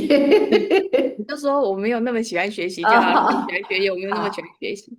然后我觉得我进了一个大坑，就是到底要学多久这样子才能 ending 这一切这样子，就觉得哇，这是一个很学不完的系统啊。对，然后不知道要花多久才能就是真的把那个 Roger 的脑袋摸清楚这样子。对，我觉得这是一个挑战。She didn't like to learn. She's not a good student, but Didn't like what? No, for her personality, she's not a person like Zoe like to learn. You know, she's kind of like if I don't need to put that much effort, she won't do it. But you know, since she learned this system and she is very curious how long she can fully understand and organize Roger's everything. Brain And 就是脑袋 brain。 yeah, his brain. We can't fully understand his brain. How long are we going to how many years? How many time then we can understand his brain and his structure? You know? Well, I don't know if that's ever possible, but I mean, for me, I just was really aligned to the way that he thinks and teaches. And so I found that applying it to my clients and my business was very, very quick. So much so that Roger was my mentor in Crystal Circle, and I'd gone to one workshop with him. And then 6 months later is when he asked me to then come and help on Flow Consulting and to deliver performance consulting and master trainers and mentor at iLab and masters and Crystal Circle, because I got it quick. But I got it because I applied it. I was like hungry to want to do things differently, and I just applied it and it worked.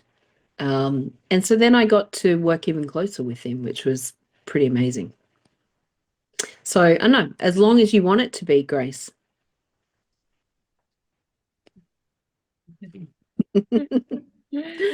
It's also not a race, you know, just everything in good timing.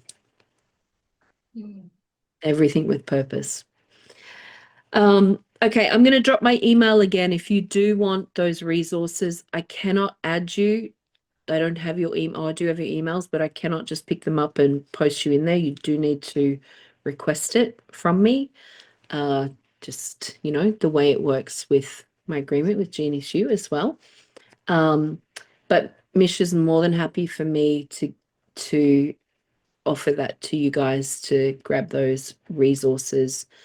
Those ones I shared with you, they are free. I will just add you in to the e-learning. It's on Odoo. It will ask you to create a portal sign in, and then you'll be able to navigate there. And again, it's the easiest way that when I add more stuff, it will ping you that it's been added, so I don't have to send it out. And if there's something in particular that you want, just let me know, and I'll see what I can find, see what I have. There are 13 years of content of me working with Roger's stuff. So, you know, there's a lot of stuff there. All right, everyone. Thank you, Aditi, so much for hosting us. And this is your first time hosting such an event. So well done. Veronica left you on your own after day one. I hope I've got it better and I can do better on my next calls. So yeah. She's brilliant, right? Thank Thank you, Aditi. And thank you all. We will get the schedule of those masterclasses out to you. I will see you on those. Reach out in the WhatsApp app chat or on my email.